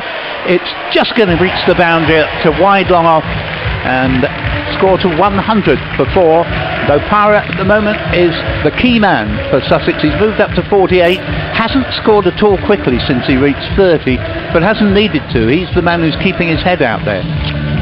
Yeah, absolutely, and he's absolutely key here. 48 off 35, 47 needed off 5 overs and 1 ball. Neesham again, up bowls to Bopara. Bopara has just ladled this one into the onside. Cleverly played, really. Just gets a single. 101 for 4, and Bopara's got more than enough up top to say boundary 1 ball. A single will do us fine off the next. 101 for 4 in 14.5. Sorry, yes, I thought that was the final ball of the over. I just wonder whether Rawlins has got a bit of licence here to really throw the bat at this. Sussex have picked 6 off the over. Yeah, good thought, I think. As Neesham on his way to complete the over, comes around the wicket to the left-handed Rawlins, who's had an enormous yahoo at this and has hit it for 6. And good pick-up, only just cleared the man on the mid-wicket boundary, who was interested all the way. Got 107 for 4, and that's a big over for Sussex because 12 runs have ended up coming from it. Yeah, I just wondered, having picked up the boundary, it was an important boundary from Para that just gave Delray the licence to play that shot, and he does hit a long ball. This is turning into a good partnership between these two, now worth 40. And I think the pendulum has swung the way of Sussex in that over. Not by much. No, it has, and as I've been saying all along, really, in the final analysis, Essex will be seen to have needed more or less to bowl Sussex out to win it. They might get away, you know, if there were 8 down at the finish, but if there's only, should we say, 5 or 6 down, that won't be enough to prevent Sussex winning. Well, 5 overs to go. Harmer comes in, bowls to Bopara, and I think Ravi Bopara chips that one through mid-wicket. They've taken one. They're going to think about, oh, Rawlins slipped. Throw comes in, and Rawlins is back in his ground. One of 2 things can happen here. Either Delray Rawlins thinks, right, I'm going to have a go at Simon Harmer, or they think, we'll just see him off. And that's a half century for Ravi Bopara. 50 off 37 balls, the experienced head. We said we needed Ravi Bopara to play a match-winning innings, and maybe tonight's the night against his former county. Harmer again, round the wicket bowls. Rawlins flicks this one through mid-wicket. They've taken one, they're going to think about 2 here, but I don't think it's there as the throw comes in from Walter. It's another single. Rawlins to 25, 109 for 4. Yes, Sussex don't really need to do anything more than just keep their heads and work the ball around the field. Just the occasional boundary will be enough to see them get the runs required if they don't lose wickets. Harmer round the wicket bowls. Bopara plays that to short fine leg. They've taken one. There's a misfield by Jimmy Neesham, who comes in. He has had the best evening in the field, is Jimmy Neesham, and he rather annoyingly throws the ball away. Back to Simon Harmer. 1 more to the total. 110 for 4. Sussex needing 37 to win. In 4 overs and 3 balls. Looks straightforward, but it's never so easy when you're out in the middle. Harmer in again, bowls, and Rawlins hits this one firmly out towards long off. Oh, it didn't quite carry, and there could be another run here. No, it was one of those that the fielder was just probably thinking to himself, is it going to carry? In the end it was short, but Rawlins picks up a single. He goes to 26. Yeah, I think it's Michael Pepper there, and yeah, it wasn't a catch, was it? No. 111 for 4. 4 runs off the over, 4 singles off the over. In comes Harmer bowls. Bapara again works that one to short fine leg. They'll need to be quick clear as Nisham gets in the face of stumps. Oh, I think that's out. Well, the umpire was in no position to see if that was out. It was a brilliant bit of fielding by Jimmy Nisham. And I've got to say, I don't think the umpire was in position to see. No, that's right, Nick Cook. He was scrambling to get there. It was a brilliant bit of fielding, and I think Essex might, well, feel slightly hard done by, because he hit the stumps and ran away for an overthrow. Well, it's the third throw that's hit the stumps, which has led to an overthrow, and that is a little unfortunate. 113 for 4. Harmer comes in, bowls to Bapara, works it again back to the square and picks up a single, does Ravi Bapara. So, good over for Sussex. 114 for 4. 4 overs remaining. Sussex need 33 to win. They need to score a little over 8 and over. 6 wickets in the bank. Simon Harmer is now bowled out, and you would think from here that Sussex will be really disappointed if they don't get over the line. No, you're quite right.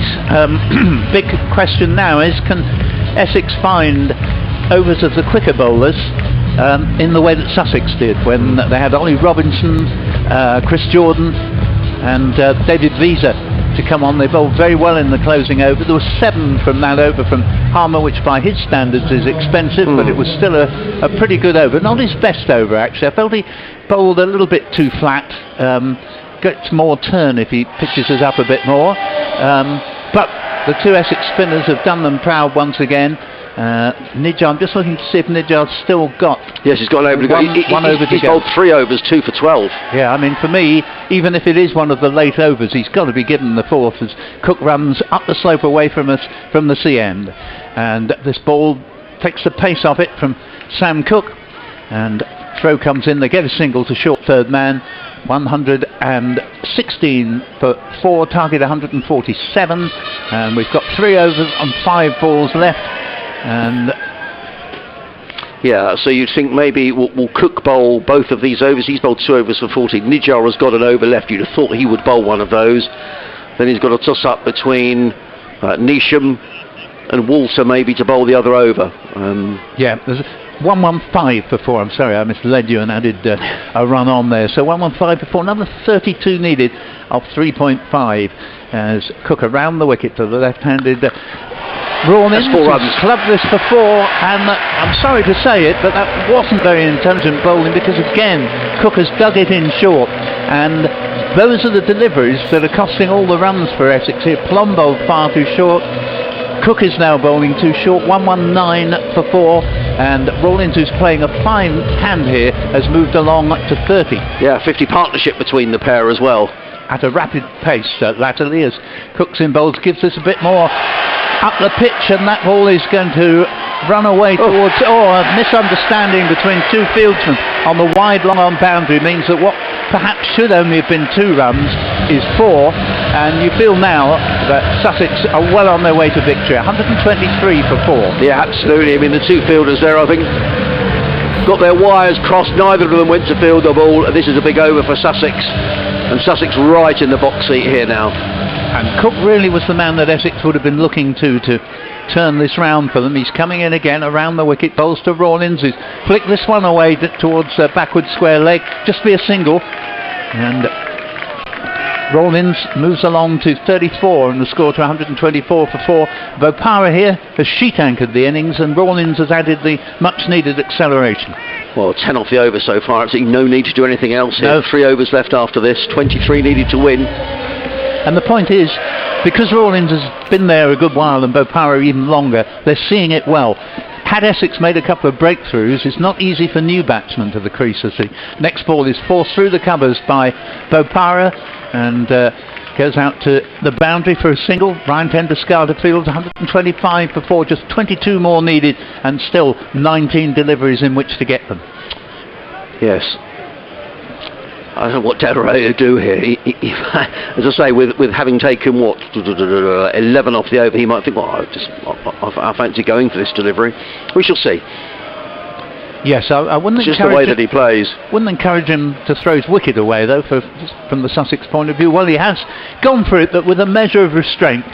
Yep. Single to Walter on the mid-wicket boundary, and a big overlap for Sussex, and they're now surely going to get over the line. Here they are, 126 for 4, and Duckworth Lewis now says that after the next delivery they need only be 121, so they're not that far in front, but you'd expect them to win this from here.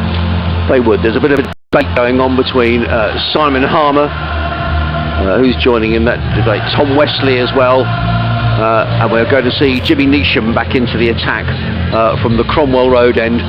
But this is going to take something quite remarkable from Essex now. I mean, it's never over until it's done.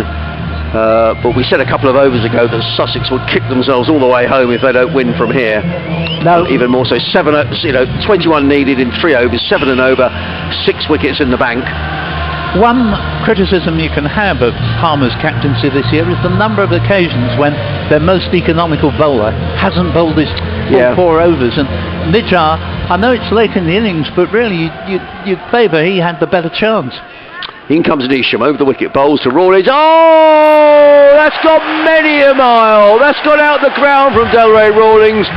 Too short from Jimmy Neesham. And Delray Rawlings just smashes the ball over mid-wicket. That's gone miles. Rawlings for 42, and listen to the reaction.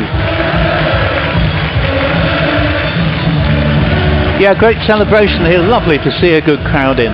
Yeah. And it's been 2 years really when there hasn't been. But just illustrating my point, I've always felt that Essex feel you can't bowl a spinner late in the innings. Well, we've just seen a massive 6 hit off the first ball of a quicker bowler, and yeah, absolutely. Neesham in again, wide of the off-stump. Rawlings takes horrible shot. He's looking to play that through the offside. He gets a single down to long on, but he's done his job as Delray Rawlings. He goes to 43 off just 26 deliveries. And when he came in, Sussex were in trouble, 69 for 4. But these two have added what? 31 plus 33, 64 for this 5th wicket. And it's a partnership that's going to see Sussex over the line, I think. Well, it certainly looks that way. But it is a little bit mystifying as to why your most economical bowler doesn't bowl this ball. I agree, and I think the decision to bowl Plum as well was an odd decision. Figures of 0 for 39 in 3. Neesham in, bowls to Bopara, who drills that. Oh, Sussex winning at a canter now. That's a lovely shot by Ravi Bopara, slightly overpitched by Jimmy Neesham. And Bopara absolutely belted the ball for extra cover for 4. Well, the shackles are off now for Bopara. He probably feels the job is pretty much done, and that's a lovely shot. He goes to 59 and Sussex to 137 for 4, 10 needed to win. Brilliant innings from Bopara. Started briskly. When the going got a bit more difficult, he just made sure he didn't get out. Yeah. And we've said all along that that's all Sussex have ever needed to do, really, to make sure they're batting come the 20th over. Neesham in again, bowls, and Bopara just plays that effortless down to long on. Picks up a single as Bopara. He goes to 60 off 44 deliveries. The Sharks to 138 for 4. It hasn't been easy for Sussex by any manner of means. Losing Luke Wright to his first ball. Travis Hedges making 5. David Visa 2. Someone had to step up. And it's been the experience of Bopara with the youthful exuberance of Delray Rawlings, who's played a gem of an innings, 43 off 26. As in comes Neesham again, bowls wide of the off stump. Well, I think Delray Rawlings rather psyched Jimmy Neesham out then. He was looking to take a step down the wicket. And it's a wide, and Sussex go to 139 for 4. Yeah, it's a stroll now, and Bopara, with that most recent shot he played down to long on, it just looks as if he's playing with his kids on the beach sort of idea, you know, he's so laid back. Yeah.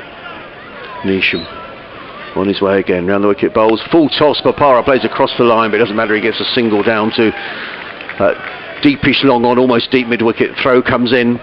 Rawlings to 60, and Sussex now needing just 7 to win in 13 balls. And at that key point in the 12th over, when Plum came on and you, not being hindsight at all, said, well, this seems a strange decision. How much different it might have been if Nijjar had come back and bowled his 4th over at that stage when Sussex was struggling. Neesham in, bowls to Bopara, full toss, and he just plays that quietly down the ground to long off. Picks up a single as Ravi Bopara. It's the end of the 18th over. Sussex needing 6 to win in 2 overs. Time for a bit of Sweet Caroline. 141 for 4. Rawlins on 44, Bapara on 61. I suspect it's not the first time this weekend we're going to hear this song. And the Hove crowd are making the most of their Friday night and a win that sees Sussex with half a foot into the quarter-final. Well, in fairness, Nidjar is now being produced, but you have to say it's too late for him to be able to do anything now. I can hardly criticise Harmer for not bowling in this full 4 when in the end he does, but at the same time 141 for 4, even if he takes a hat-trick, Sussex are going to get over the line with 2 overs left and 6 to win. But had he bowled his 4th over even a couple of overs earlier? I agree. I agree. Who are we to question Simon Harmer, who's a fine cricketer, but I think that was an error. Well, here is Nidjar, left arm around the wicket, lovely flowing off drive from Bopara, single out to Paul Walter at long off, 142 for 4, and the big bopper, as I've always called him, Ravi Bopara, one of the most wonderful characters on the circuit, is 62 not out. I think Rawlins will want to finish this with a 6 and get his half century. Yeah, I think you're probably right. See what Nidjar can do about that. As he looks around his field and bowls. It's well bowled because you could see Delray was winding himself up there, but Nidjar saw him coming, dropped it in short, only played back to the bowler, no run, 142 for 4, 5 off 10. Delray fancies hitting one out the ground here, I think, to win the game. Nidjar bowls again, and he's hit this in the air, it could well go for 6 and has. That's the winning runs for Sussex, 148 for 4, and Rawlins brings up his 50. Which was another reason why I wanted to finish the game with a 6. Super knock, as was Bopara's 62. 148 for 4. Well played to Sussex there. Essex kept themselves in the game. It was by no means a poor performance, but they just rather let themselves down in the final 6 or 7 overs. But 18.3 overs gone, and overall for Essex, all right though, you'd have to think they've little chance now of qualifying, but they haven't done that badly, all things considered. Well, it was brilliant by Delray Rawlins, wasn't it? He just needed a 6 to win the game, and he hammered the ball down the ground, and a partnership between the pair of, I think that's 79, has sent Sussex over the line, just when Sussex were in trouble on 69 for 4, but the old head of Ravi Bopara, the exuberance of Delray Rawlins, has sent Sussex over the line, and they will feel that one more win in this competition, maybe at Hampshire next week or at Kent next Sunday, will see them into the quarter-finals. The players make their way off the field, and I'm sure they're going to get a great ovation from this Sussex crowd, and we'll just have a little listen as Ravi Bopara and Delray Rawlins wander towards the pavilion. Terrific performance by Ravi Bopara, using all of his experience to see Sussex over the line. Well, we said someone else had to come to the party tonight when Luke Wright was out first ball, and it was Bopara, and that's a wonderful effort. And Johnny, well, we think that's probably the end of Essex's campaign, but what a performance from Sussex tonight. Absolutely brilliant commentary as well from you two. I thought it was a really absorbing game, actually. Some wonderful insight as well. Some good fielding. I thought Essex was a bit unlucky to throw down the stump so many times but not pick up. I actually thought that they should have had a run out actually there, but I think the umpire missed it because he wasn't in a position to give it, because he was trying to get out of the way, but that was a crucial moment in the game, you feel. But I think Essex will know all about Ravi Bopara, and I think he hasn't really done it yet for Sussex, has he? No, he hasn't. He's been here, but that's probably the first time that Sussex fans have seen, Paul, what you've seen from Ravi Bopara over the last few years. Well, I always enjoy watching Ravi bat, whether it's for Essex or wherever else he's gone. He's such a great will-o'-the-wisp character as well. His bowling is so useful as well. And Sussex haven't seen the best of that yet, but I feel they will. He's a big miss for Essex from that point of view as well. And he never bowls 6 balls alike in an over. You never know what he's going to come up with next. It's that unpredictability that makes him the terrific cricketer he is. I think the way he's tactically handled this in spite of running out Harrison Ward, but being Ravi, he's kept his head and not then got himself out as well. You so often see a man who's run someone else out. It clearly affects them, and they then get out themselves. But he kept his head. He's seen Essex over the line. He'll say, "I'm sorry, Harrison, my mea culpa, but don't worry, son, your day will come." And he played so well. I just want to ask you, Paul, one more thing on the Essex front, the catch. from Harmer. Oh, you know, one of the moments... Best catch I've seen this summer. Yeah, I agree with you. I was going to say one of the moments of the season. It surely was not even possible for him to get a hand to the ball. He was actually behind him. Yeah. And I think being such a sort of figure to get down that low to his left-hand side, all in vain, but I thought that was one of the highlights from Essex today. Well, don't forget, of course, there'll be reaction on both BBC Essex and BBC Sussex tomorrow as well. The chaps will be certainly doing that. I'll get you up to date with what's going on elsewhere. Obviously, we've already had a few results. Gloucestershire picking up a victory, but that takes Sussex to 15 points with 2 remaining. They have to go to Hampshire and Kent, who dispatched Surrey today as well. And Paul, just remind me of what Essex have got planned. I know they've only got 11 points still, 4 behind Sussex, but obviously there's a bit of a mix there, but they've got a couple of games to go. Who are they against? They're against Middlesex at Chelmsford, and they finish at the Aegeus at Southampton against Hampshire. Okay, and those are both on BBC Essex, of course, on DAB and on the BBC Sport website. Allow me to say thank you very much indeed for your own hospitality. Well, our pleasure, Paul. A very enjoyable evening. It certainly has. It's been an absolutely cracking evening, and cracking commentary from both Paul and Adrian this evening. Well, I did mention there that there was a big win for Kent, beating Surrey. But I'll go through all the scores from elsewhere. Earlier in the day, Gloucestershire, I think they're on their way to the quarter-finals. They beat Middlesex today, 171 for 8. Middlesex 161 for 8 in response. Elsewhere, also in the South Group, of course, some big games this evening. I mentioned that Kent victory just to confirm. They won by 9 wickets in the end. Sorry, 128 for 7. They were really struggling early on. That's what they got from their 20 overs, and Kent only needed 15.3 overs to get to the total, with only the loss of 1 wicket. Also a rare victory as well for Hampshire Hawks tonight. They beat Somerset. They posted 175 for 6 off their 20 overs. Somerset all out for 100 with 4 overs to spare. Let's give you what's happening in the Northern Group, because of course if you do make it through to the quarterfinals, you will be playing somebody from that group, of course, as well. Worcestershire Rapids, well, they won by 49 runs against the Birmingham Bears. Worcestershire made 174 for 6 off 20. Birmingham Bears all out for 125. And Lancashire won by 8 wickets against Northamptonshire. Northamptonshire 142 for 8 off 20, and a comfortable victory for Lancashire, 144 for 2 with 4.2 overs left in that one. And victory for Derbyshire, who beat Durham by 6 wickets.